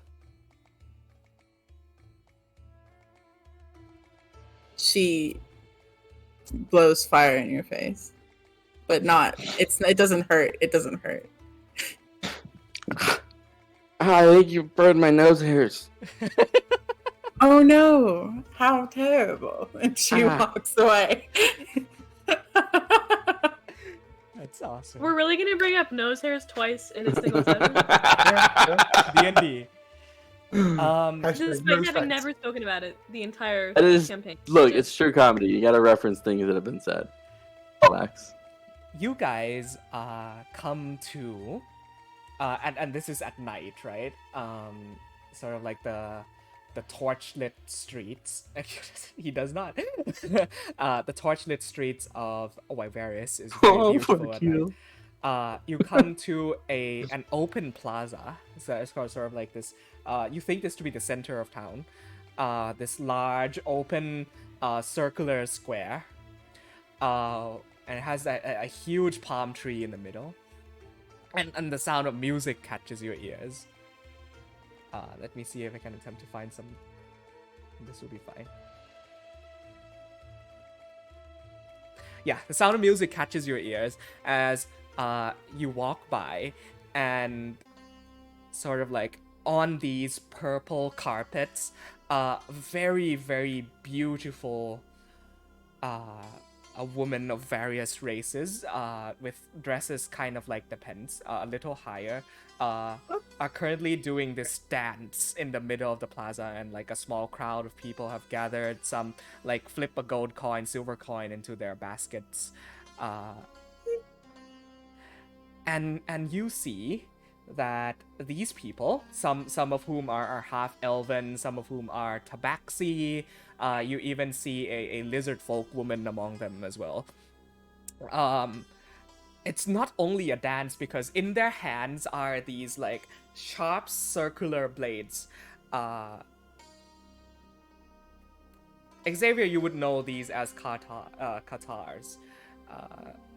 Ooh, those are sick. Yeah, as you walk by, sort of in semblance to your blade dancing, they use I'm these so sad to say that I can't do it with them. blades to spin and twirl and dance, and they have little rings and trinkets upon their dresses that jingle as they do. It's very, very beautiful performance in the middle of this plaza, as they. Is this Xavier by himself exploring the bazaar, by the way? All of you are there on your way. Oh, okay. Yeah. I just run away from all of you, and I'm alone now.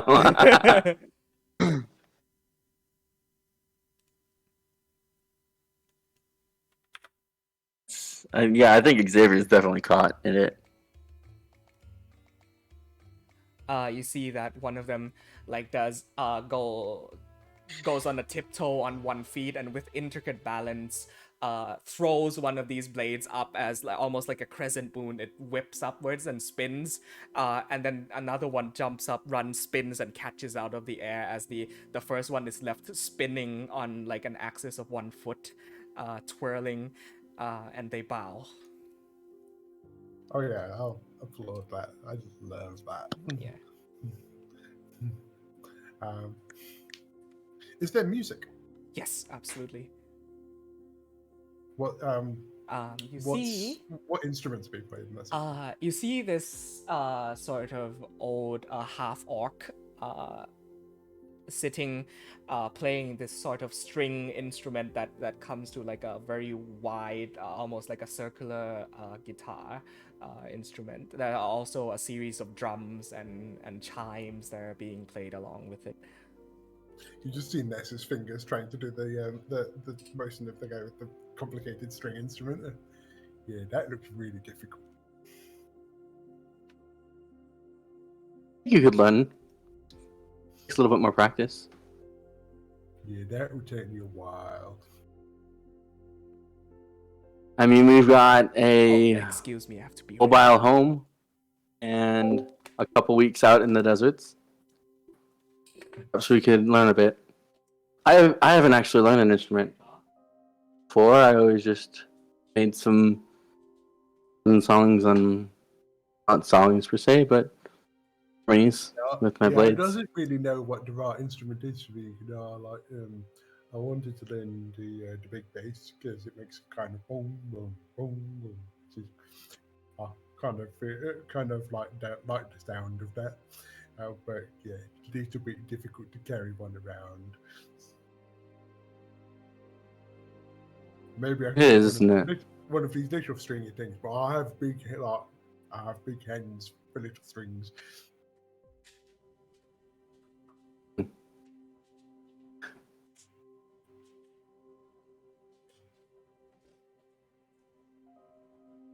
What if we made you one that could travel with you?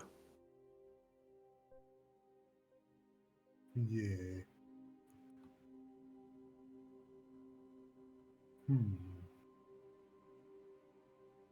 Yeah, that would be nice. I have some ideas. As they walk, he'll be writing in his notebook. Just to get the core concept of what is in his head out. And close it. Yeah. I realize I like the lady with the furs. She's like a bigger you.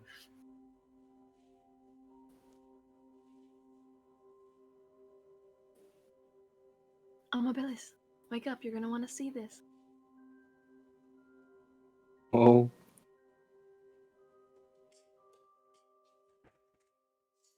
Laura. Laura. You guys didn't hear me? Pardon. Sorry. No, we couldn't. I was called to do some stuff. Oh, good. Yes, she's waking up. Oh,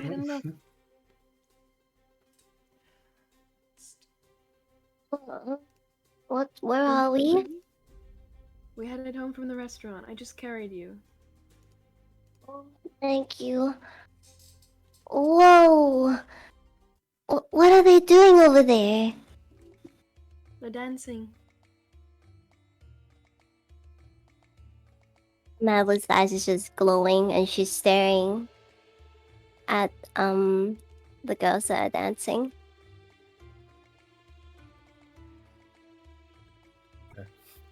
Out of curiosity, Roddy, does it feel like they have a magic to the dance?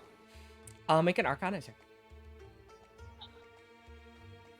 And FYI, Lara, we were trying to draw Amabilis' attention to the tabaxi lady among the dancers.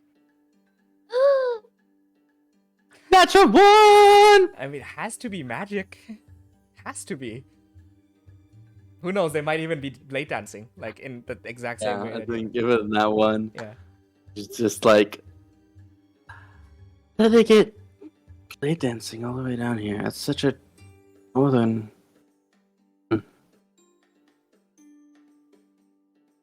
Those Come weapons. on, Can that's I- the secret. Can I do history Yeah. check about the blade dancing? Yes, you do one with advantage. Thank you. Are you doing these dancers? No, just this one in general. One more. 19. Okay, much better. You're like you have a brain fart for a moment, and then you're like, oh yeah, because even that there is a very large these would be called yes, these are called moon dancers. It is a school in Dendolith where you had studied, and these performers are often people who not only perform but have combat capabilities as well. Oh, is it similar to Akil's blade work?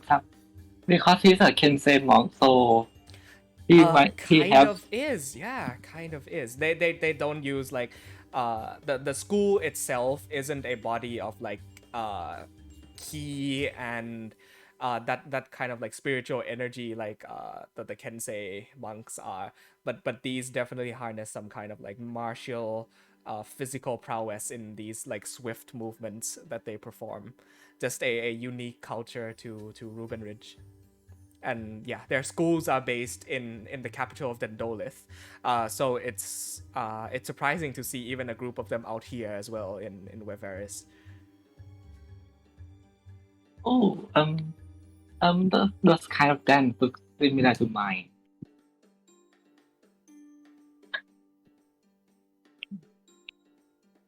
Um, Yeah. Okay. Okie dokie. Also, I was about to bring up, Keo, with your passive perception, since you have like probably the highest passive perception in the party. 19. Sorry, excuse me. Oh. Was there like a going on between Amabilis and the Tabaxi while it was gone? Marvelous, she tries to replicate the dances that they're doing. Certainly. At first, as the party kind of draws nearer to this performance that is being done, Akio, the corner of your eye you catch in like a back alley, the shape of a cat that makes its way and vanishes behind one of the alleyways.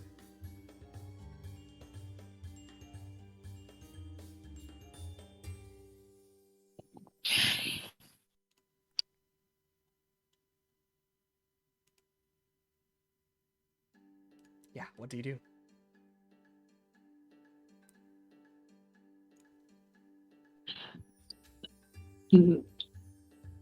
Xavier? He's absentmindedly watching he absentmindedly says, "Yeah, what's up, Gil?" Do you know what kind of like dancing this is? No, I'm not familiar, to be honest. This is prancing. I don't know if I'm a little bit biased about Tabaxi, but I feel like there's something going on. Oh, I mean, it's a beautiful display. What do you mean going? Is there another dance? Have I missed another dance? Me? Oh, that's what you mean. Just watch Amavillis and say, I mean, something is definitely going on. I couldn't agree more. And join in with Amavillis. Amabilis, make a performance check for me. And while that is happening, Akio, do you do anything, or are you just sticking with the party? I'm gonna point over there to the last place that I saw a cat. It's like I will just go there for a bit. I think I saw something suspicious, and I just gonna dash through the alleyway. We're all together, right? Yeah. Akio, what? I'm gonna follow him. Okay. With Vorax. Dashes and flies and darts off into one of the darker alleyways. Vorax, and you follow behind. Mabilis, you come to like a sort of twirl and spin. You're very good with balance and being on your feet, and you jump and spin and you like throw you throw something, what do you throw up? You throw like a small knife up, and then you catch it out of the air and land beautifully on the floor, but then you stumble ever so slightly and almost plants your face into the sandstone floor. God. And you see, walks up to you is this Tabaxi dancer that had been part of the performing crew. As she like runs up to you and like gives a small clap, smiling, her feminine, feline facial features, kind of like orange black fur, like kneels over to you and says, "Are you okay, small one?" He looks up with her eyes widen. Wow. Yes. You are very small. Are you one of our kind? Like she like holds you by under your arms and picks you up. I wish I was. That's certainly strange. You certainly dress well for a child. Or are you not a child? No. I'm a grown woman. Certainly, sure. She's so cute. I'm glad you enjoyed our dance. What are my Very manners? much. My name is Sheila. Hello. Sheila. And she bows to the rest of you. Are these people the ones that you are traveling with? Yes, these are my wonderful friends. I see. You seem to have a very talented young woman with you. And she spins Amabilis around to look at you. Whee! Here, let me Yeah, give well, you a she's few the best of us. pointers. Sorry. She's the best one. She's the best of us. Is that so small one? He gives a nervous smile. Eh, Yeah, let me give you some pointers. If you want to stay well balanced on your feet even after a sudden stop, and this is unique to us feline folk, yes? Your tail works as an excellent counterbalance to when you land, spin. You can use this tail to suddenly stop, even mid spin, and prevent yourself from falling over. See at the end of mine? And she like wiggles her tail up, and there's like a small bell attached to the end. This is It a gets real small sad. weight that I have put on it. A jingle, see? And like wiggles the tail around and makes a like a ringing noise with the bell. Malice wiggles her tails too. Ness has forgotten all about the fact that there's two party members missing, right? Yeah, I think they all have. So what I'm going to tell you is use everything in your disposal. We are very, very well balanced folk. Try to stay light on your feet, keep your balance, and you will one day be dancing like I am. Giggles. And oh yes, before I go, pulls out a small little golden bell, kind of similar to the one she has on her tail. It's smaller. Hands it to you. A present for you. Yes. Thank you. Like, runs her hands through your head and ruffles your hair. Go, be with the rest of your friends. I must go now. Okay. Nice to meet you. I'm Ness. Hopefully one day we meet again, small one. He turns and Thank skips you, back. Sheila. Talks joyfully to the rest of her friends. She is wonderful. Yeah. Yep. Look what I got.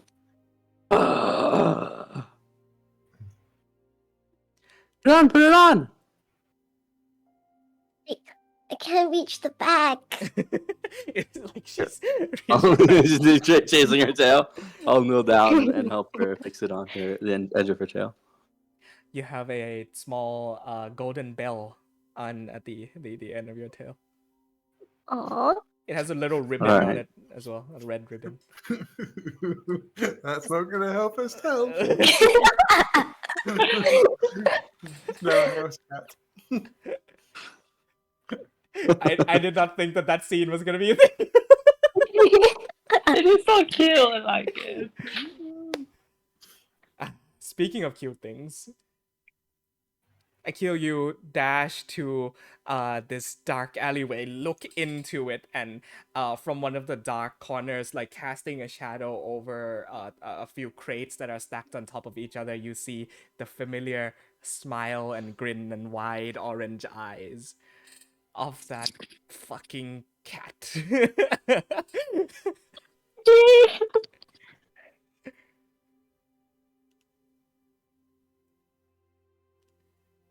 Oh, um,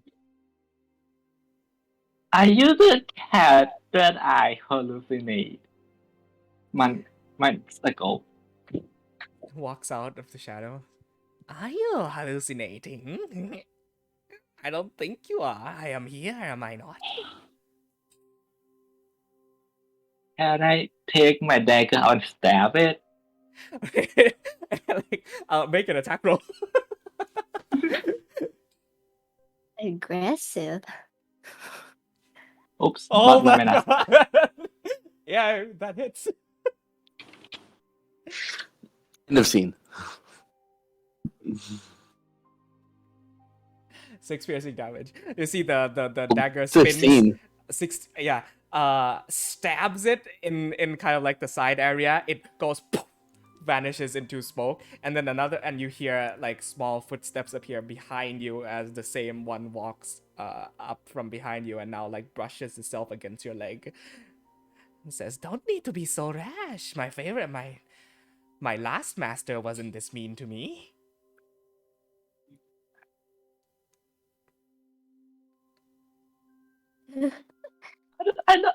I'm sorry, but I don't like cats. Stab again. Oh, well, it just stabs. Where goes, and then reappears on top of the crates this time. Says, "Well, I don't think we have much of a choice other than to be with each other. After all, you are to help me find my master." No. Why would I find myself something so hallucinationary and evil? You look so evil, by the way. I am not evil. Which part of the world is a cute cat like myself considered evil? What is evil, however, are the hands and grasp of the people that had taken away my previous owner. He's in a very dark space, and I feel a kinship between the two of you. There must be a reason that I have become tethered to you now instead of him. It's just a coincidence. And stab again. This time reappears attached onto your torso and says, "Come now, don't be so rash. I'm here to stay. Best forget about killing me off. Master." Ronax, you catch up to a very... Akil, are you alright? Did you see something? No, I did not say anything. It's nothing. Alright, well, you're very bad at lying. Ronax, you see a knife on the floor on one of the crates and like on one of the wooden poles. She kind of takes a step closer to Vorax. Are you sure you're alright? I don't think so, but I'm okay.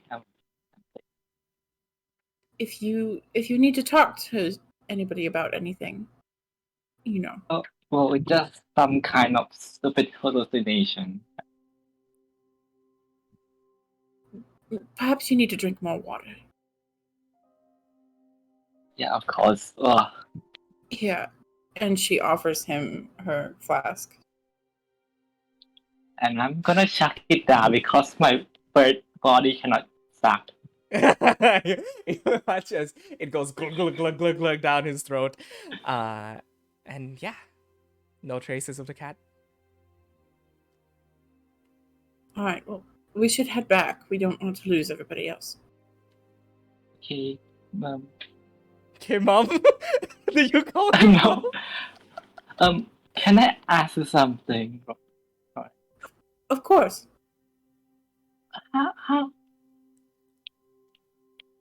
How do you know if something is your hallucination, some kind of a spell trickery on you, or I don't know?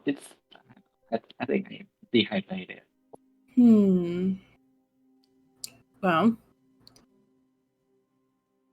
usually you can kind of make out if it's arcane.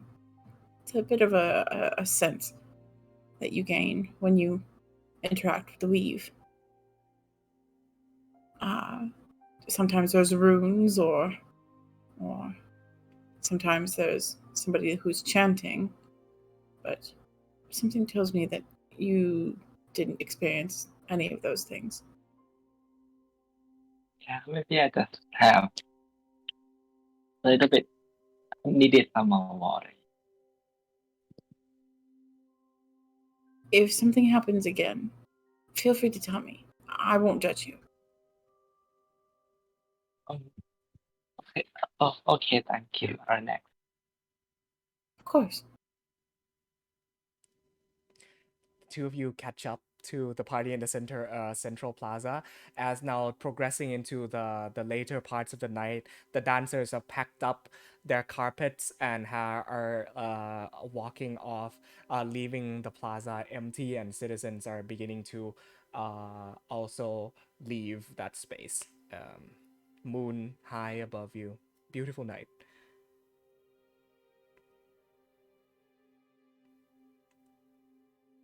It's starting to get chilly too, so it's rather surprising how it was so hot during the day, yet here it's colder than out in the ocean. Is it a full moon? No, it was a full moon a couple days back. Right now it's waning. Oh. So you make your way back to the ship for a night's rest. There are also a number of inns available if you'd like to stay. I think I'd actually sleep on the big whatever it's called. The Parasser. What's his name? I keep forgetting his name. Raxamar. Raxamar. Yeah. Okay. So we'll say throughout the night's rest, you get the bathtub filled up with hot water. You take turns going in, enjoying a night's rest, knowing that tomorrow you'll be out journeying again. Yeah, so you all take a long rest. We will say the inspiration points that I've given you will persist throughout the next day and into your night's rest of that day as well. Is there anything anybody would like to accomplish for the night? I think halfway through the night, Xavier kind of finds himself not able to sleep, and calls out, "Band! Band! Band, are you awake? If you're sleeping, it's okay, but are you awake?" You know that I only trance, right? Yeah, but... Yes. Yeah, I'm awake. Okay, good. And he shoots up from bed. And he kind of hops out of his little hammock thing. And he says, a bit restless. And I was wondering, I don't quite seem to have a weapon at the moment. And he kind of grabs onto the two short swords that he had bought earlier and says, figured these things are a bit weighted, a bit weird. I'm not quite used to it. Wondering if you would be at all interested in a little bit of sparring. Yeah, might as well. Cracks Knuckles gets up. Her axe is just sitting next to her, so just grabs it. And heads to the upper deck. As she walks, he just smiles and lets out the blades and watches her, and then takes a moment and stands up and follows. Yeah. So as they go out, he'll just say, I don't know how they were doing that back there in the plaza things, and he tries to like throw one up and catch it, but it like falls and like steps back, not trying to cut himself in doing so, and it clatters to the floor. I don't get it. That's what? I believe their weapons were far more aerodynamic than yours. That's fair. I'll fix it back up. Well, Spar for a little bit. come at me then.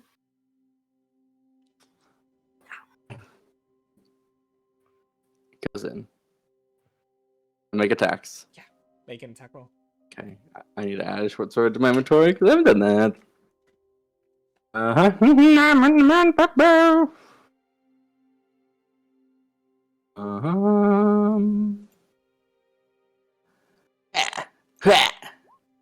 Ooh, natural 20. Natural 20 on the first one. Would you like me to describe the scene, or would you like to? I don't know. I think it just evolves how it evolves. Okay. Can you absolutely? I think some input would be help to set the scene. Awesome. So on where is this, on the Ventus, or on top of the on top of? I think on the boat. Okay, Raxua. Yeah, that's where we're both comfortable.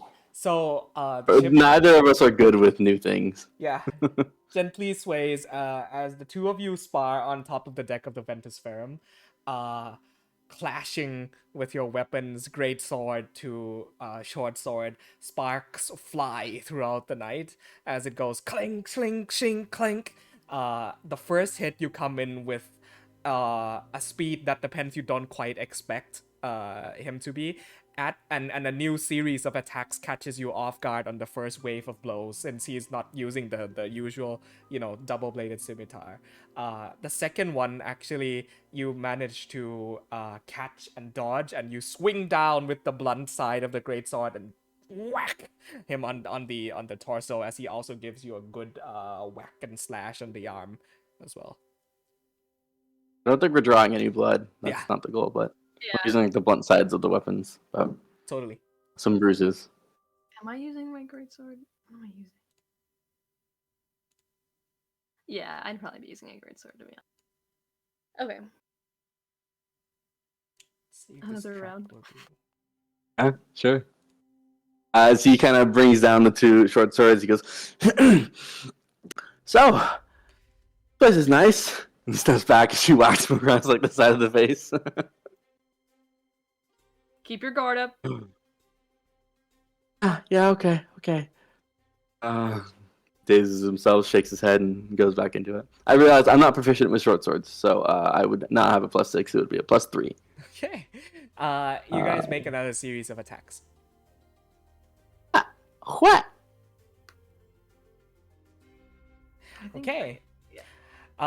You come down with the first slash. This one she catches with the side of her greatsword, plink, and then the other one you go for like a stab, but then using the blunt side of the blade to kind of tap against her hip. You feel like that's gonna bruise in the morning. She then gives you a kick.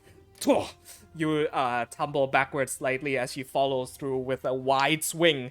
And this one you try to bring both of your blades up, but instead it slides and gives you a massive bludgeon on the side of your shoulder. Whack! You almost get Good pushed one. down. That's The other one, as you're like warming up the hurt muscles, she goes for another side sweep. You jump and dodge.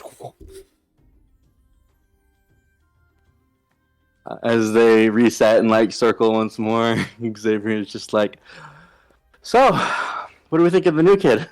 He goes in again.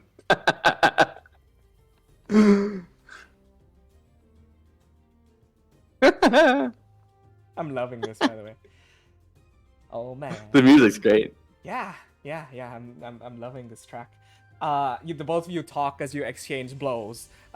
This series of hits and blocks and parries, beautifully woven throughout the top of the deck. The rest of you are oblivious to the noises that are heard in the harbors. What does the new kid matter? Sure, he's eager to please, but we need a guide for the desert. I'm tired of arguing this. I was just wondering. Like shrinks into himself slightly. I just don't want him to get hurt. So protect him. What do you think I do for you? I feel like that's different, but sure.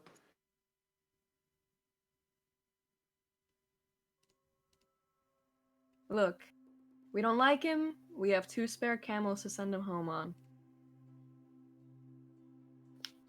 That's fair. I still kind of want to test him though.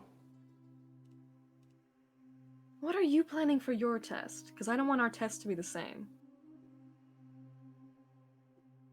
They're not gonna be the same. I'm just gonna have him hit me as hard as he can. That's fitting. Oh yeah, I don't. That's not what I want. I feel like that's really my style. I'd probably do something magic, likely. Usually my go-to. Yes.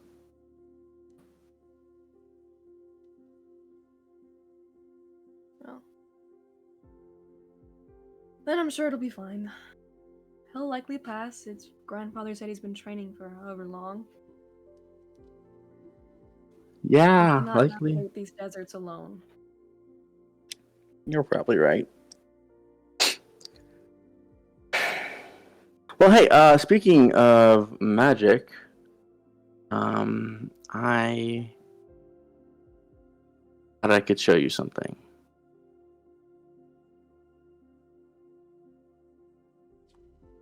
Alright. I don't have it all quite figured out, but been working on something recently. Your eyes.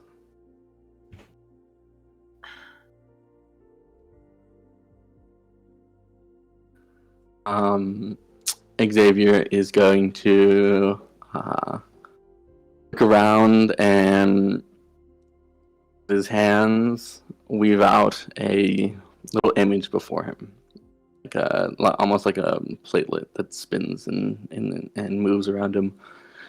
A small little image of a jungle, and within that jungle, a cottage, and that cottage is his best approximation of what a Pence life would have been in the jungle. Just the best way that he can kind of imagine it himself.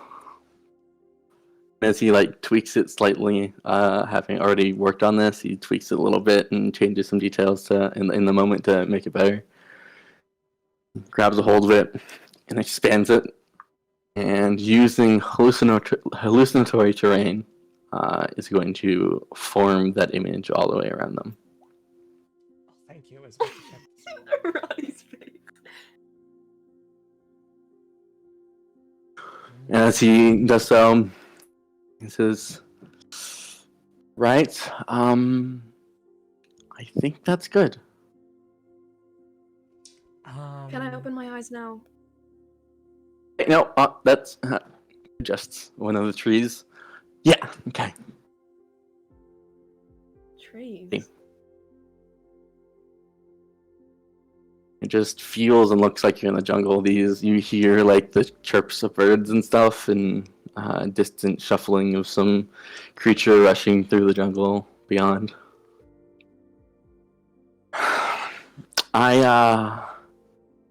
We were away from home for a long time. Always use a taste. goes without saying, but a pretty close approximation to that life you led after your parents. It's almost like a series of flash, and you can almost hear Royd and Friedolf running.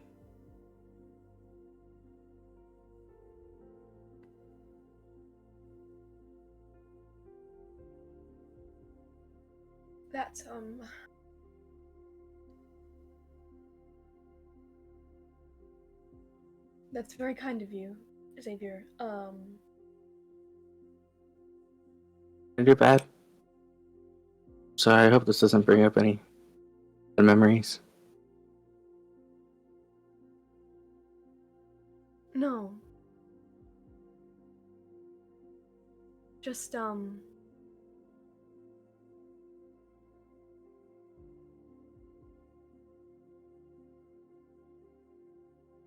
I didn't expect to feel homesick.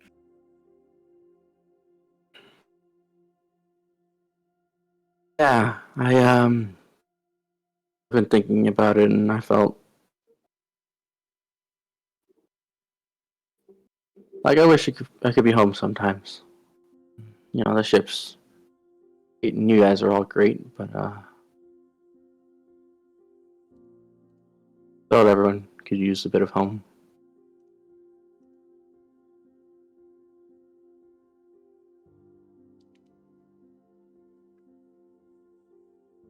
This is very nice. I'm sorry, but I'm tired. I think the sparring took it out of me. Yeah, of course. You know, it's fine. It's nice that it's not even real great with the boat. Is it kind of like still shakes in the water and moves? That's you know, it's probably next time on land I will take a note of that. No, it's great. It's really good.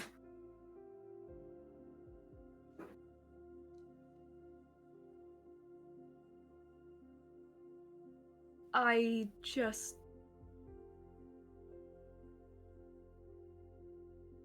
Well, you know, I'm not,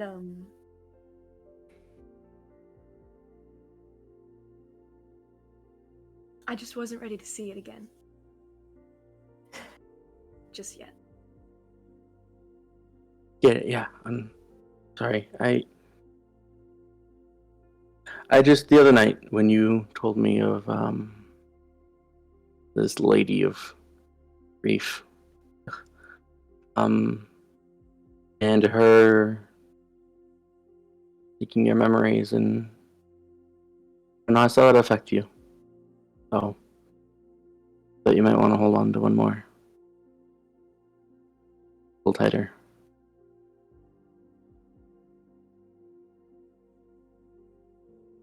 I'm sorry. I don't mean to interject, force anything upon you. No, it's,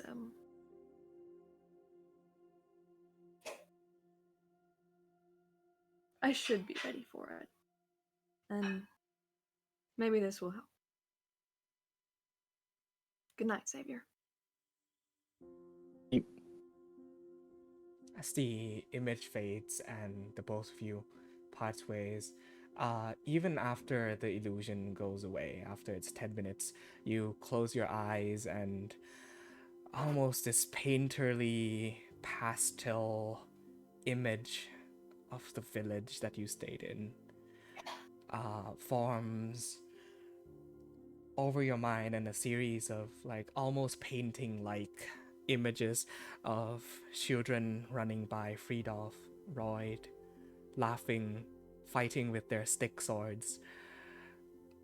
You feel the warm touch of Annek's hand and her shoulder as she leans on you, carrying her youngest child. A figure of orange beard and eyebrows and long hair stands in front of the house, leaning against one of the poles, smiling. Without the face, but in sort of like that painterly watercolor scape. And you breathe in and open your eyes, and you're back at the ship.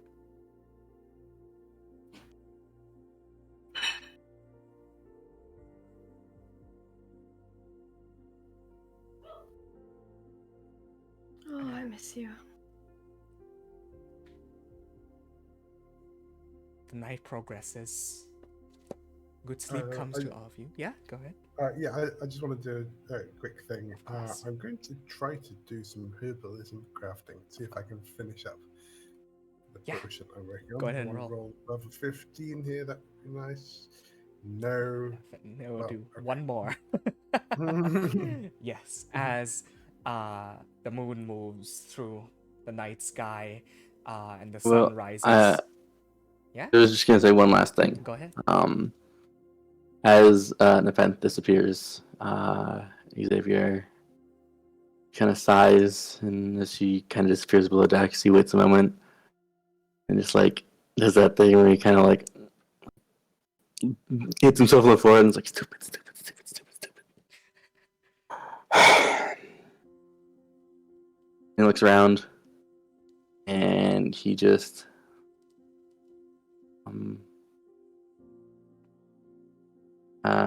like looks across and waves his hand, and Images kind of hops up and has his tongue out and is being his cute self. And he looks around with Images kind of as he picks him up and kneels down and kind of does the his knees up to his chest and wraps himself up. Just takes off the mask after like double, triple checking that he's alone. Yeah. It's there for a little bit, still in the forest, the jungles, until the spell fades, and as it does, he listens to that last bird tripping out into the jungles, and he's in that jungle air. And puts the mask back on and goes downstairs. Yeah.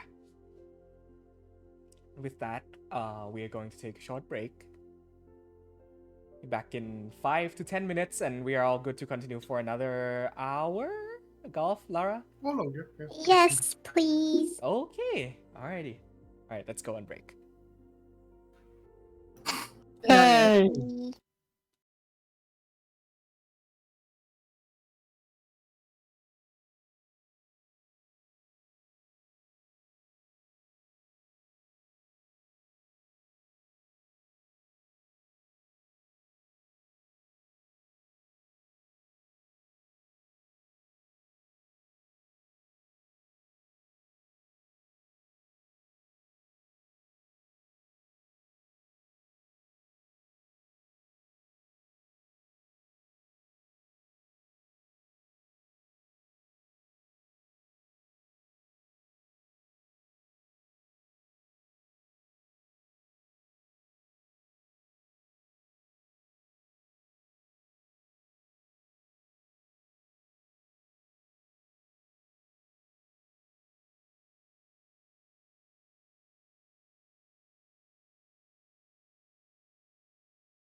You needed to think.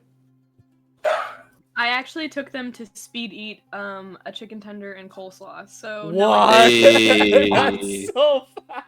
I had a scone. Wow. That's all I had. I believe that's independent food. Yeah. I devoured it. It was actually I impressed myself. Wow. I came back here like ate really fast as I listened to you guys talking, and then put my dishes away, and then was done. Oh, so you heard the grandfather thing. Because you were like, I hope they don't come back, and I was like, hee. Already listening. So you did rage eating. I raged and just. Okay, I'm gonna move you over to this map here, so that you can actually like plan and mark and whatever. And so it's completely up to you where you want to go on this map. Whoa, Roddy. Before we go anywhere, we have to test this child. Yes, I just wanted to give you that moment of planning before you beat this kid up. Okay. Are we back live? You are Wyveris right here. Are we live? Yes. Sorry. Yes, sorry. Yeah. Hello, stream. I heard. Are we on the right?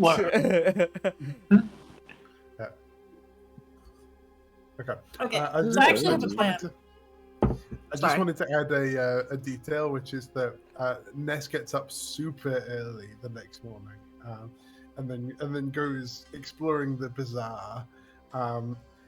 Firstly, for just useful herbs and vegetables and stuff that he thinks will keep on the journey, and also for seeds for the crop plot, the mobile crop plot that we have now, and finally for like fragrant flowers and herbs, because he wants to try to replicate the perfume of the dancers from the previous night.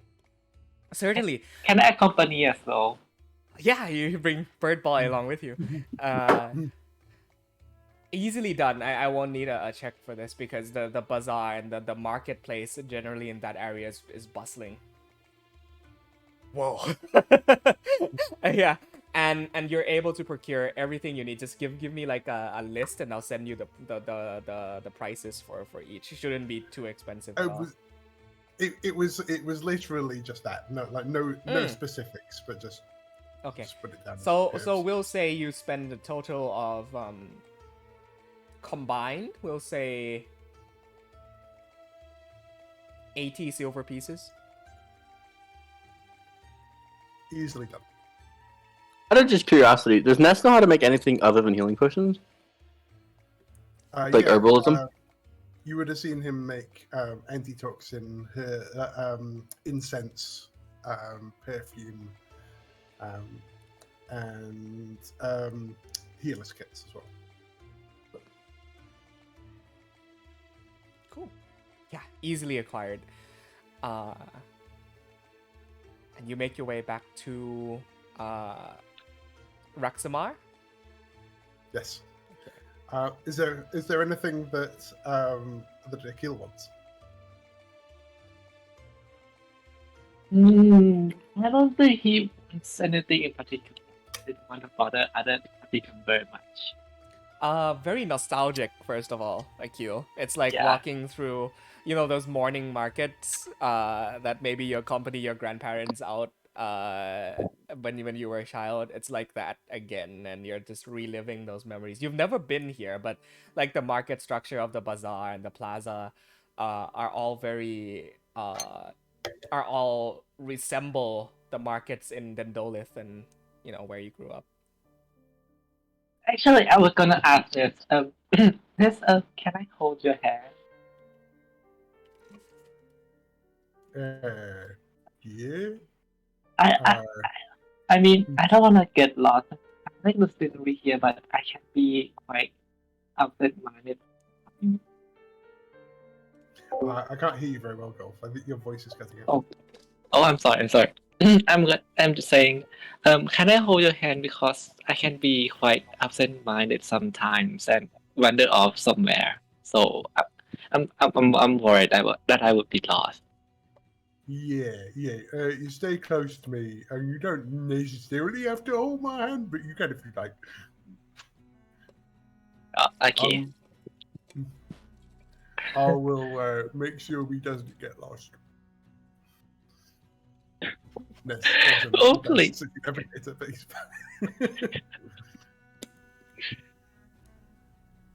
Out of curiosity, Roddy, are there a lot of Aarakocra here?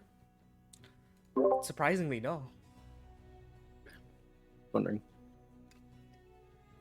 Yeah, you've only seen Akil so far in the city. So, what's the plan? Wait for a young master. Wait for this show kid up. to show up. Yeah. I'm excited. Yeah, so you go ahead and make your way to the front entrance of Vivarius, where it's like sort of overlooking this cliff with a descent downwards, and you see that running not from inside the city but from up this small sort of like slope downwards up into the city is Aiden carrying a very large leather pack as he like runs like dirt like fucking billows out from his feet, and he like comes to a screeching brake and stops in front of the party. Hello, good morning. Oh, Good morning. morning.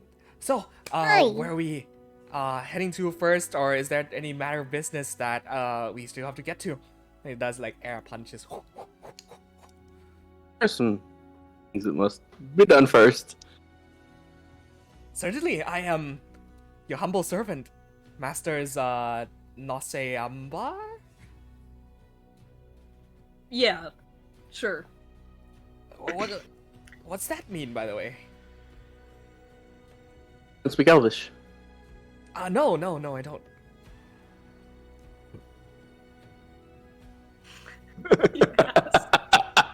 And, like he like looks around like confused.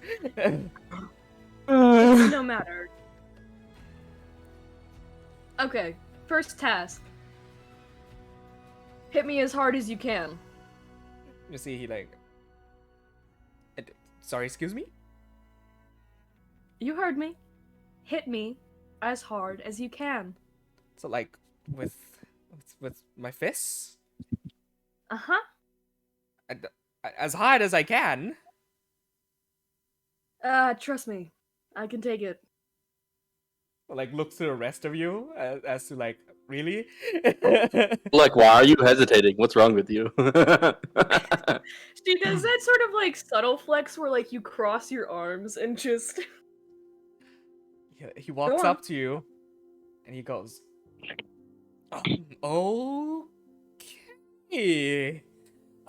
Rather strange, but who am I to judge? You are the heroes after all." And he goes, makes an attack roll, with his fist.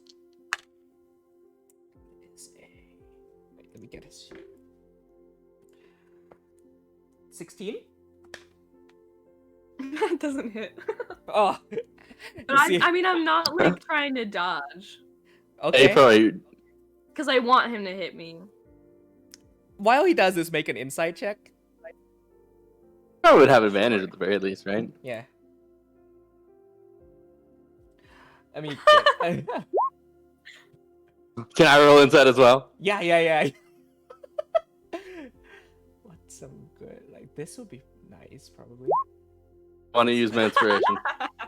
Damn it! 7.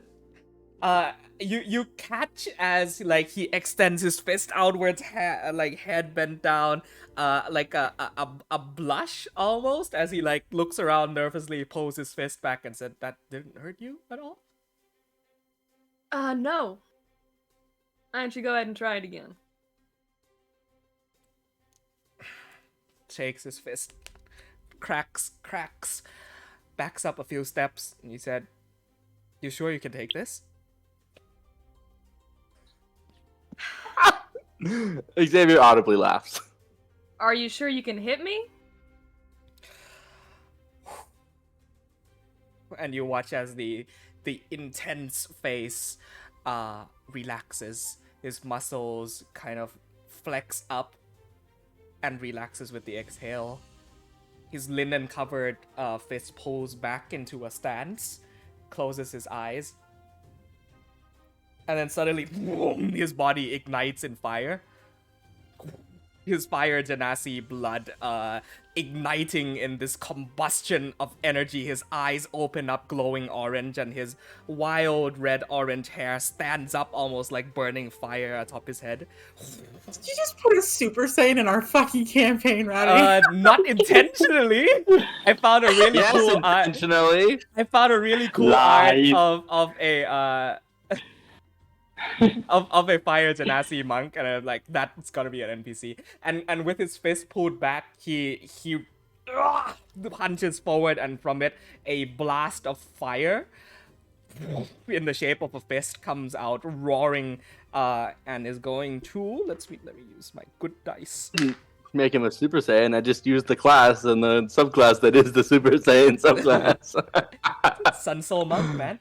A blast of fire roars out with a 25 to hit. Punch me, shoot you with fire. Deals you 5 points of bludgeoning damage and 4 points of fire. Actually, plus 2. 7 points of bludgeoning damage and 4 points of fire damage. Okay. As it goes, impacts against your torso, leaving like a burn mark. He relaxes, and the hair comes back down. Is that good enough? You'll get there. He passes my test.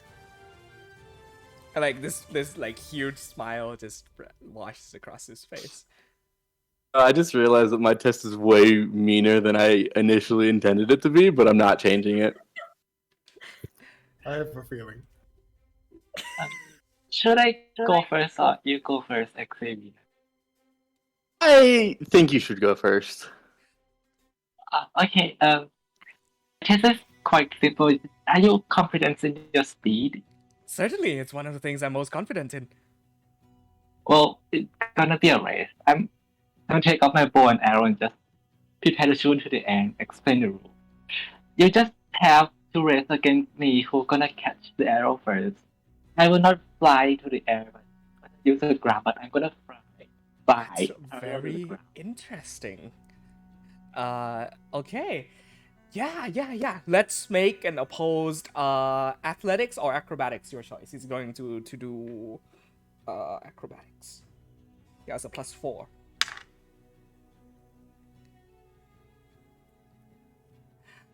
You watch as you fire up into the air. Arrow goes roaring upwards. He like gets on his feet, runs, jumps, but you are much faster than him. He got a total of 13. Yeah, 13. You catch it before him, and he goes, again, please, again. Okay, again. Yeah. And you fire again. Another roll. 20. You're first again. You get it. You see, this one he jumps, misses, tumbles to the ground, rolls, gets back up in a matter of seconds. And it's like, damn it.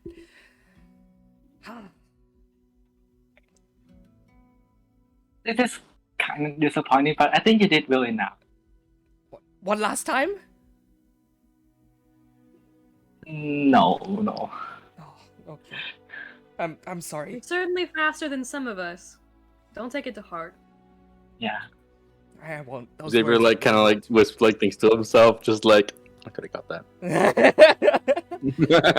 Like turns to you, Xavier stands to attention and says, any more tests that you have for me? Just one minor test that I can think of. Yes. Around and using hallucinatory terrain. Oh. I form the sea floor, and in it, the moving wavering form of the Tempest, not the Tempest, of the Leviathan, Holy shit! Okay. circling on every side, consuming your vision. As I tweak this, it was something he began working on early in the morning. The look of this vision. And as he tweaks it one last time, similarly to how he did with the pen, he finishes it, grabs a hold of the illusion, and expands it. Oh my god. And we're all standing on the ocean floor. This with the visual, the sight, and the smell. I don't know if you can really smell underwater, but still. And the tempest swirls around us, looming overhead. I say. So, if you were to, let's say, for a random example, fish something like this. You see he's already jumped at it. He goes, ah! Like tries to jump and grapples it, and the illusion moves through, and he Imagine he like falls. Yeah, falls. Well, I suppose it's a good thing we didn't have a test of wit. I suppose he would have failed that one immediately. I think in the illusion, if he jumps just straight at it, the illusion just opens its mouth and consumes them, and then he falls like down through it. And he like goes, ah, let go of me, foul beast, monster, and like wailing his fist around. At that point, I think I dispel the illusion, but he's just still like fighting it. Yeah. Like Goes, ah, I'll beat you, I will. Start walking out the gate, and I just grab him by the back of the shirt, lift him to his feet, and just keep walking. Oh. It's time to actually, that go. was a wonderful test. That was a success. Was it? Absolutely. That's a success on my part. Did you just far as I get can the say. 4th level spell slot to teach some kid a lesson? That's how into his journey. Yes, You I know, he did, looks and to be I about, have no regrets. Looks to be about 19. Like human age wise, 19. You don't know how old he is as a fire genasi. I think I'm ready to go. Yeah, walk. He like runs up and follows. Wait, where? Oh, where have you selected a destination? What do I call you? Masters? Just our names is fine. Certainly, I'll take some time to learn them. You studied all of like- our adventures and you didn't know our names? I've heard in passing from grandfather, but not in reading, let's say. But you do have my greatest and deepest respects, truly. Well, I believe, Renax, you were charting out our expedition, correct? This is your Yes. strong suit. Well, we could start at S1, then go to S3 and S2. And then my thought was we might head out to S question.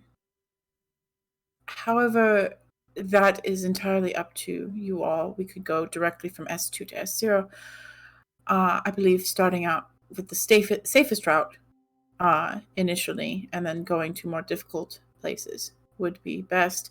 However, if I'm understanding correctly, Ness has an interest in that area over by S question mark. Yeah, if the S question is where the big tree is, I think I need to see that. That's by the huge pit full of monsters, correct? Yeah. Yes. Right. Okay. Aiden, how long do you estimate that a trip to be? Overall, we'll see. Complications aside, I usually run the route from S1 to S3 pretty regularly. So that should be no problem. That will take us maybe a day and a half if we're quick on our feet. Though with this big guy, and he like looks up at Raxamar, and he says, maybe we'll get there in a day.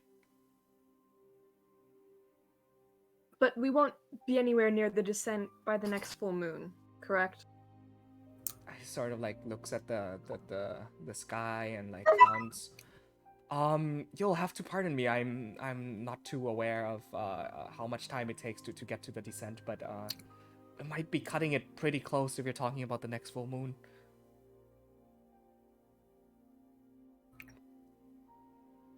It's an issue for later. We'll discuss it again later. Don't worry if the monsters come. I'll do my best to protect. And I mean, clearly you don't need protection, but I'll do my best to fight them off. Alternatively, a secondary route for us could be something more like this. If I can select, can I select this? Okay. We could start at S1, make our way to S4, jot down to S5. This would be a much more rather dangerous route. Bank down to S0 and then go to S3, S2, and S question mark. And that way it would take longer, but we could avoid the mishap of the full moon.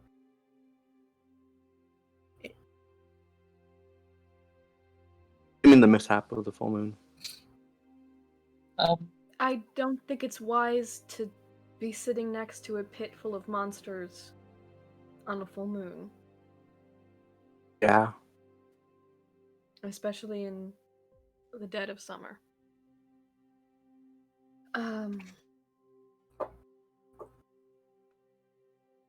But this course does take question to the politics, as he mentioned. Yes. I don't want to walk into the middle of a war. Things have been getting quite violent in the Thrikoni Makri area, and we would either be able to talk very nicely to the tribespeople there, but the Petise are quite hard to reason with. What species are they? Ah, yes, you have not been informed of this. So the three tribes that inhabit the area include the Savithrash Savithrash Leonin tribe. They are a collection of pride cities that exist, and their spiritual leader values power and control. Meanwhile, the Strixkai are a descendant of Dragonborn that inhabit the area. They are rather more intelligent and easier to deal with, and the Petise are kobolds, kobold tribes in the area. They tend to be rather territorial and violent when you approach. Yeah. One dragonkin to another. Suppose I might be able to make some sort of use of myself there if we were to run into them. Well, I trust your judgment, and anywhere you want to go, I'll take you. So this is where we are, right? And I'll tap on what you Yes. What's this one with the big star? That is Dendolith, the Shining Capital. Oh.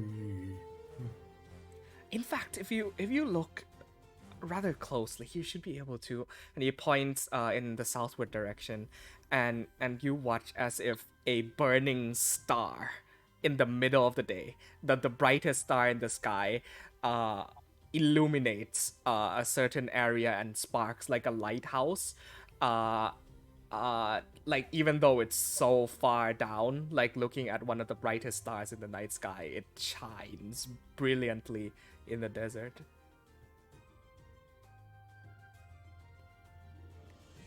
That is going to make it easier not to get lost. Yes. Dendolith is often, well, as it says, the shining capital, a guiding beacon of light for those who get lost in the desert. It can get covered up by sandstorms sometimes, but it acts as, and you see he like puts a fist on his chest, as some sort of religious salute, protection for all of us. Long stand the shining capital. Ness, are you okay with putting off the tree till the end? Yeah, that's fine. As long as we end up there, and this might work out better, because then we can see what directions we need to go, and we get to ask questions. There is one more thing that I wish to bring up before we kind of settle on a plan. If we do this, and she kind of takes one more jot down. If we go to S1 to S3 to S2, like the original plan, but then instead of going to S question, we jot down to S0, S5, and S4. This will allow us to get to what I believe to be the most urgent sites, because S1, 3, 2, and 0 are all at risk. I believe bandits and the like will avoid 5 and 4 due to the reasons of potential death. And S question mark is entirely out of the question. It's far too dangerous for regular folk. And then one long trek from S4 to S question. Yes. Can I make a suggestion? What if it... Could you talk closer to your mic, Goff? Thank you. What if... Can I make a suggestion? If we move from S1 to S2, 3, and 0 first, and then we... and then to go to 5 and 4. I think this will be more efficient.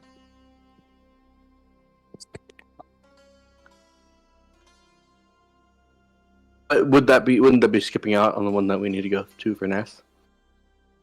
We'll go that one last. Yes. I think was. We'll do then one long trek through the desert. And so that we can just move from S4 to Lindo list first and go to S question mark. Anyways, we doesn't need to decide right now, because all of you said the same one first. I suppose you're right. Let's see, Aiden Let's head out. looks at the map. So to S1? Yes. Alright. A jumps and starts walking, leading the way. I suppose you're all traveling on Raxamar back. He is going to be jogging alongside. I am actually going to be traveling douche. on. I'm going to be traveling on Vorax. Okay. Yeah, sure. I'd like to mention that during the 1 month downtime, I did make like an attire for a Mavlis for Reuben Bridge. I just remembered it, so Yeah. she will wear that. During Don't the tell me you drew journey. this too. No, I didn't do it yet.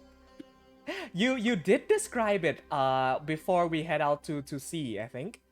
Yeah. I left it in the game chat as well. Awesome. I just remembered it.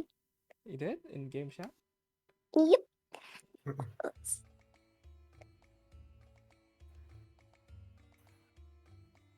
Okay. Yeah. Oh, that reminds me. I was gonna mention Ness would have obtained a head covering and a loose cloak, both white. So he looks a little bit like Lawrence of Arabia now. If you tell me roughly how much that would have cost, and I'll deduct it. Oh, like 2 silver? Very easily done. Yeah. I also would have left 10 gold at the dock, just in case we're gone a little Sure. longer. Yeah. With 10 gold boats taken care of. No need to worry about that. Yeah. So, trekking through the deserts in this sort of early morning, the sun doesn't come down as hot yet. Though progressing through to the middle of the day, sun blazing in the middle of the sky, larger than most you've seen before. You start to sweat, and those of you in armor, especially even with protection, offers a bit of comfort, but is so unbearably hot and dry. You see stretching out before you the vast flat deserts of Ruben Ridge, hills of rolling sand dunes, sheer peaks of cliffs and small hills and mountains, all desolate, burning hot. A few splotches of cacti here and there. And the first few hours, you come across some, merchants on camelback, some caravans that pass through. Oops, I didn't mean to play that track. Let's go back to there. Okay. So, for this first day of the journey, would somebody like to roll?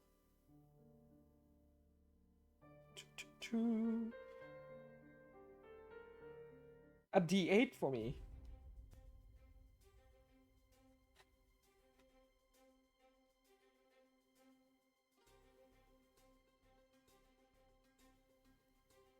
Three. On this very first day, you're met with relatively fair travel. Striking through the Ruben Ridge Desert, keeping yourself well hydrated. Often washing yourselves over with water, preventing sunburn, taking turns in the shade.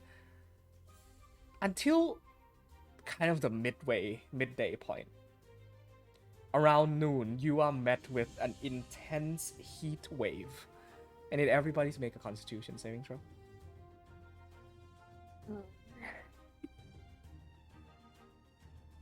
Anybody who is riding on the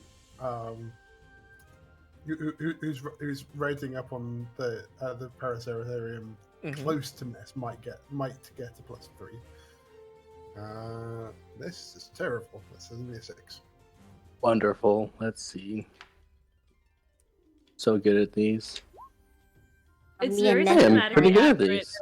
Akil got a nat 20 for this. Yeah, very natural. Akil, you are at home. You are like flying, breezing, feeling the heat of the sun. You're like doing twirls in the air, like feeling the afternoon sun on you. And since you're flying, you're also using some of the wind from that to like cool yourself off.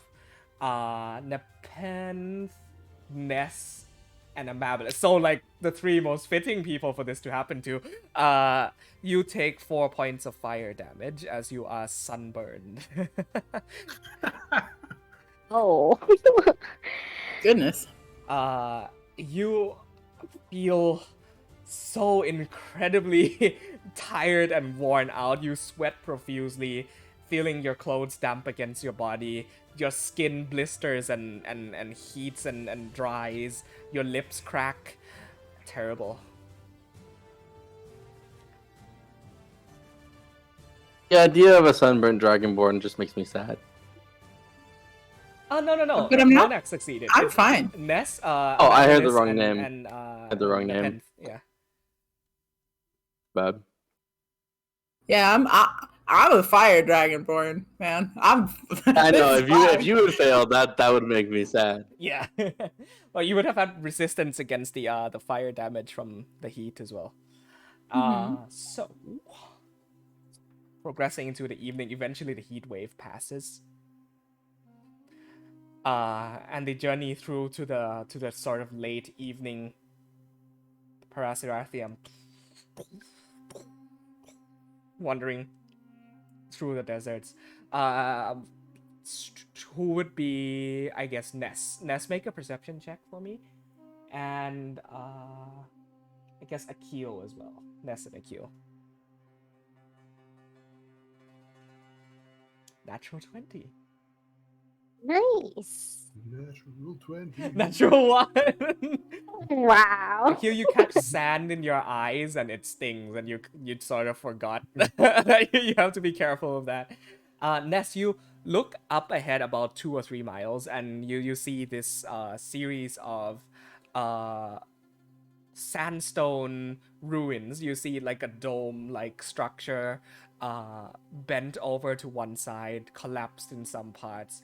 As the sun now starts to travel through the sky, setting, you see that before you, not too far off. And you assume this to be S1, your destination. With a natural 20, you also see, from this distance, a small, as you get closer as well too, small sparks of possibly torchlight or campfire. On what time did you say it was?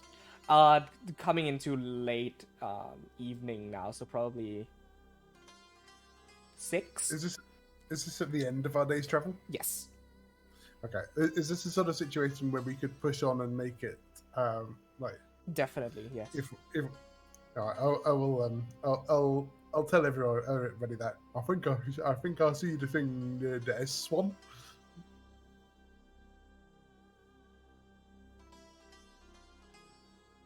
Push on, if our Raxmar is willing to.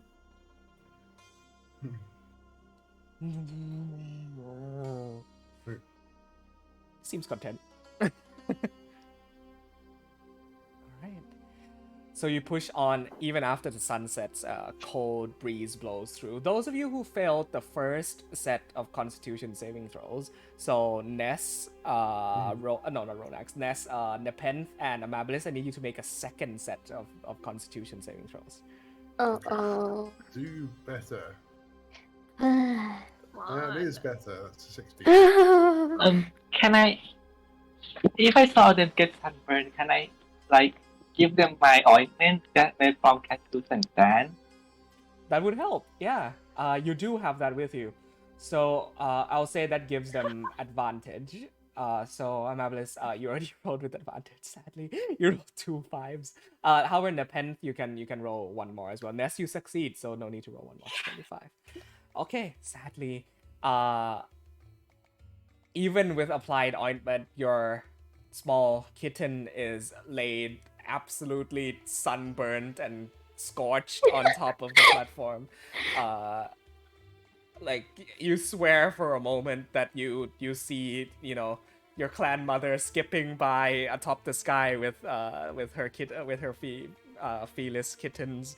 And you like start to hallucinate as you become very severely hydrated. You suffer a point of exhaustion about this. Nepenthe and Ness, you are fine. Oh shit. Our cat got heat stroke. Yeah. Noticing that Amabilis is this way, at some point at the end of the day, I can probably do something to fix it, but I don't want to quite do it just yet. Are you aware of how exhaustion works, Lara? No. So disadvantage on attacks and ability checks, right? If I remember correctly. Oh. Yeah. Okay. No, only ability check. Okay, only ability checks. Thank you. When I eventually find her passed out on the roof, I'll take out the decanter of endless water and gently shake her awake. Everybody's. You feel a splash of water on your face. Yeah. Salume.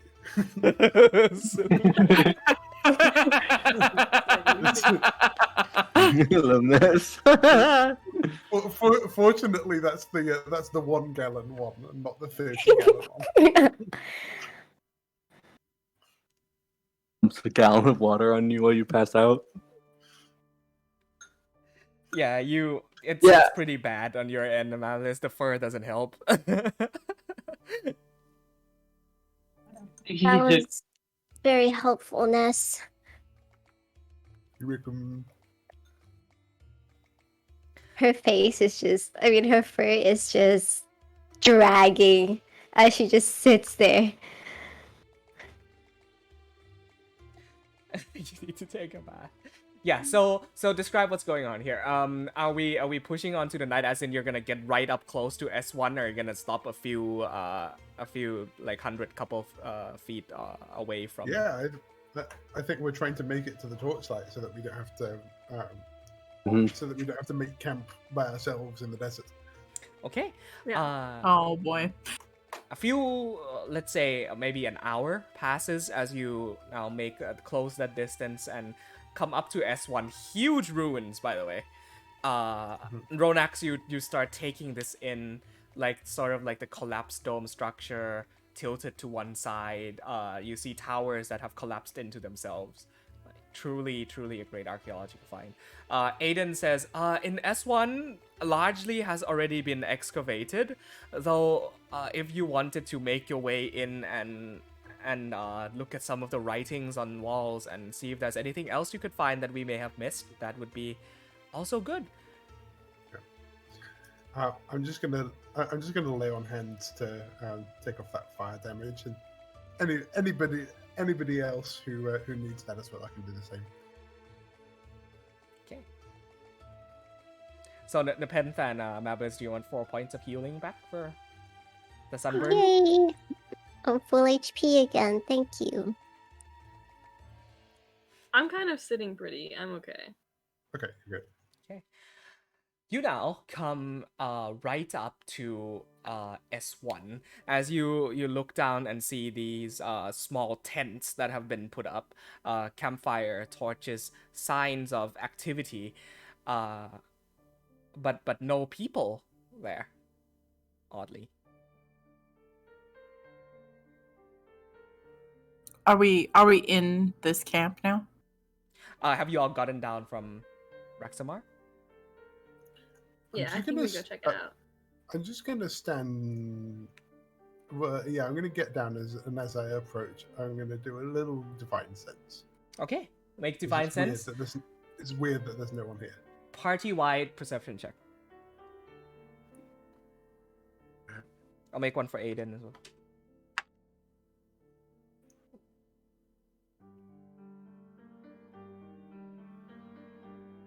No. Natural 20.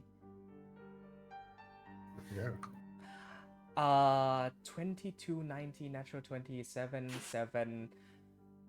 Aiden got a 17, so on par. You look around. You catch footsteps that kind of like abruptly seem to have left camp, seemingly when they saw you coming. With a natural 20, your eye catches another pair of eyes that is currently hiding behind the shadows of this big tent. What do you do?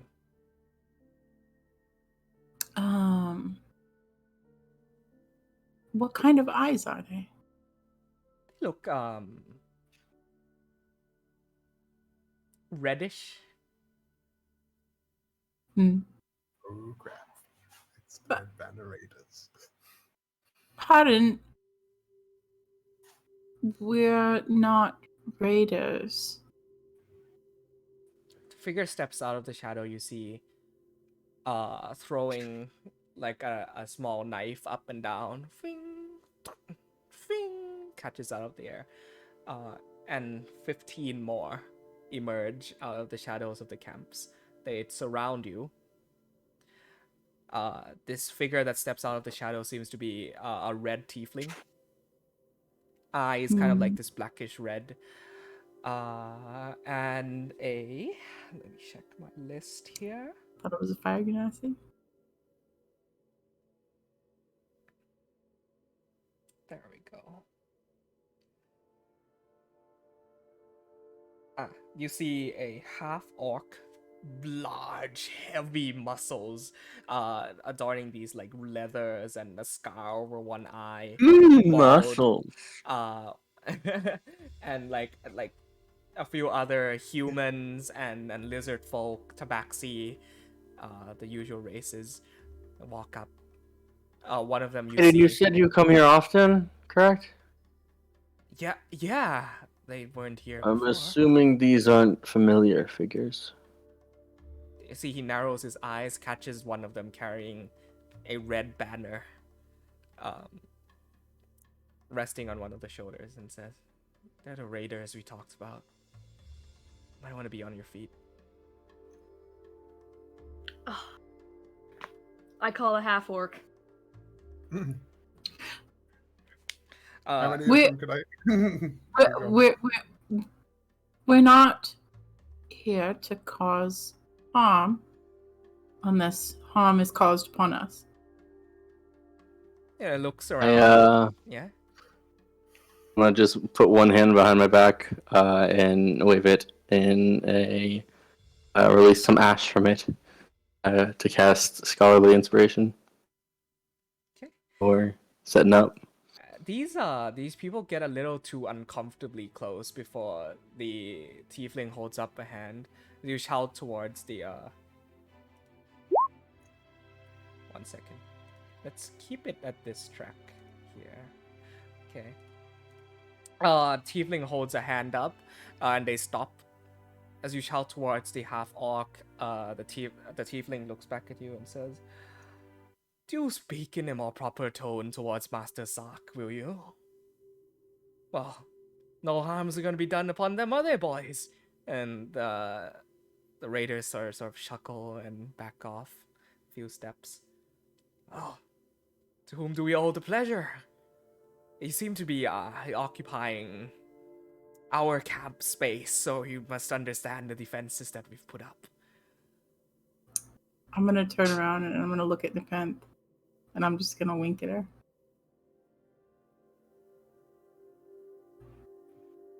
We're, I believe they're called archaeologists.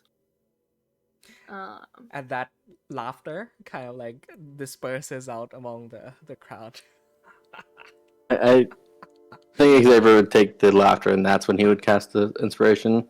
And as he does so, the image of all of us in the tavern of Slumberlog meeting for the first time, sitting at two separate tables laughing, appears and dissipates to Ness, Nepenthe, and Ronax.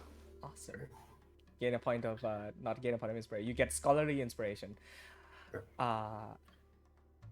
The tiefling, like coming off to the trail end of his laughter, like brushes through the face, goes, "Man, that's a good laugh.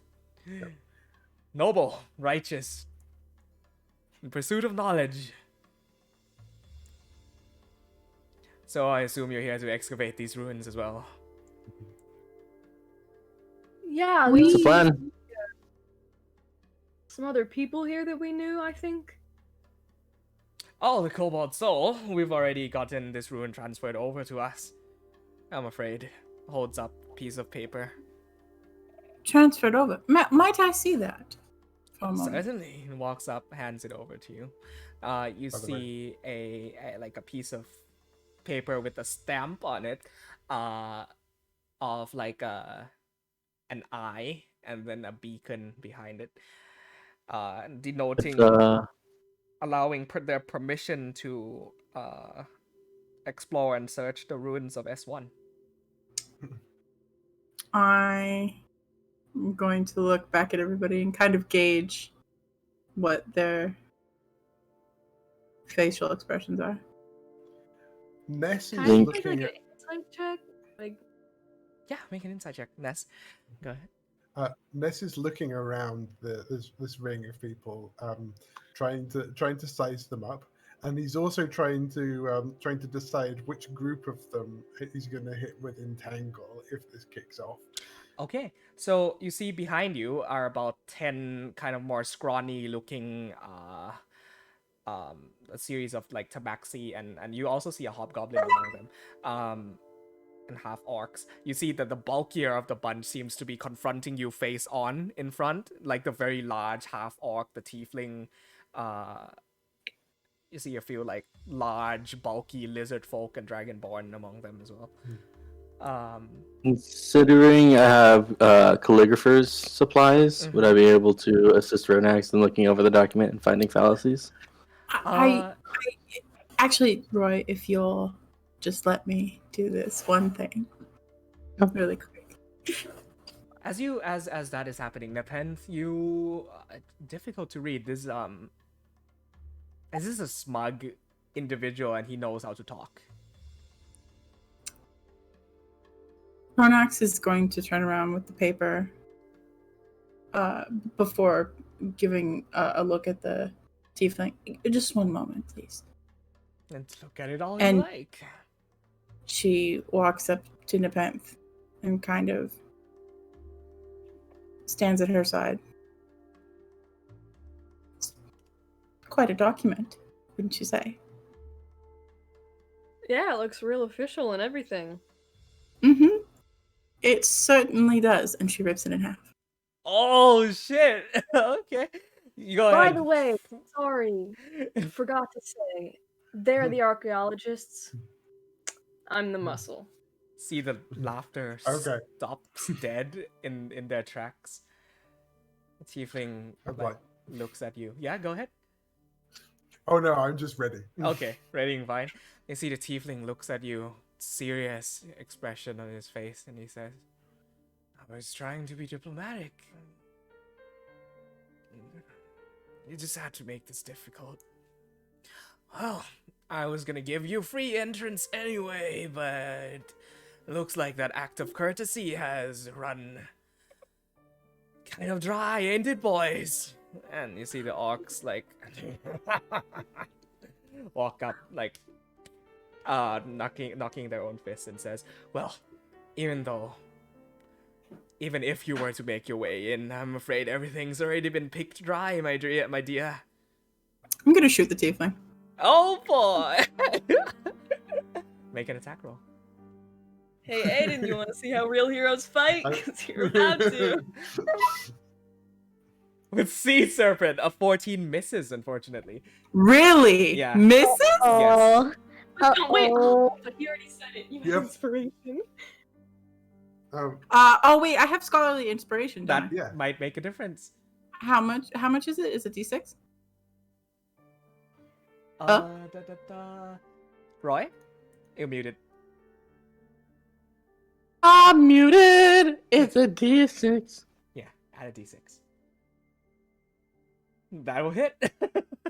Nice. So, That was faster useful. than he could react, you pull out Sea Serpent and with a loud boom, fire pierces through his stomach area as he goes. How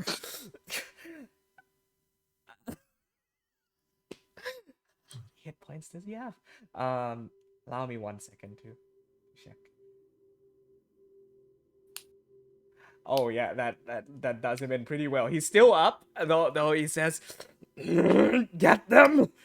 And I don't take kindly to pirates, and I don't take kindly to bandits either. and the Red Banner raiders are going to rush you, and that's That's that's where we're going to end tonight's session. Damn. Yeah, I'm Awesome. ready to kick ass. that was not how I was expecting it to go. Do you think we were gonna be at all afraid of them? They only outnumber us 2-1. Wow. Yeah. That's a pretty fair fight, if you're asking me. Oh wait, We're gonna surprise- obliterate them. On a surprise round, do I get my full attack action? I know you get one attack off on Oh, okay, it's yeah. just one attack. Yeah. Okay. Yeah. Do I get the entangle off? We'll say the since I was, entangle goes off. drink- Why don't you make a drink the note thing for here? that for next time, and I'll prepare everything for you next Saturday.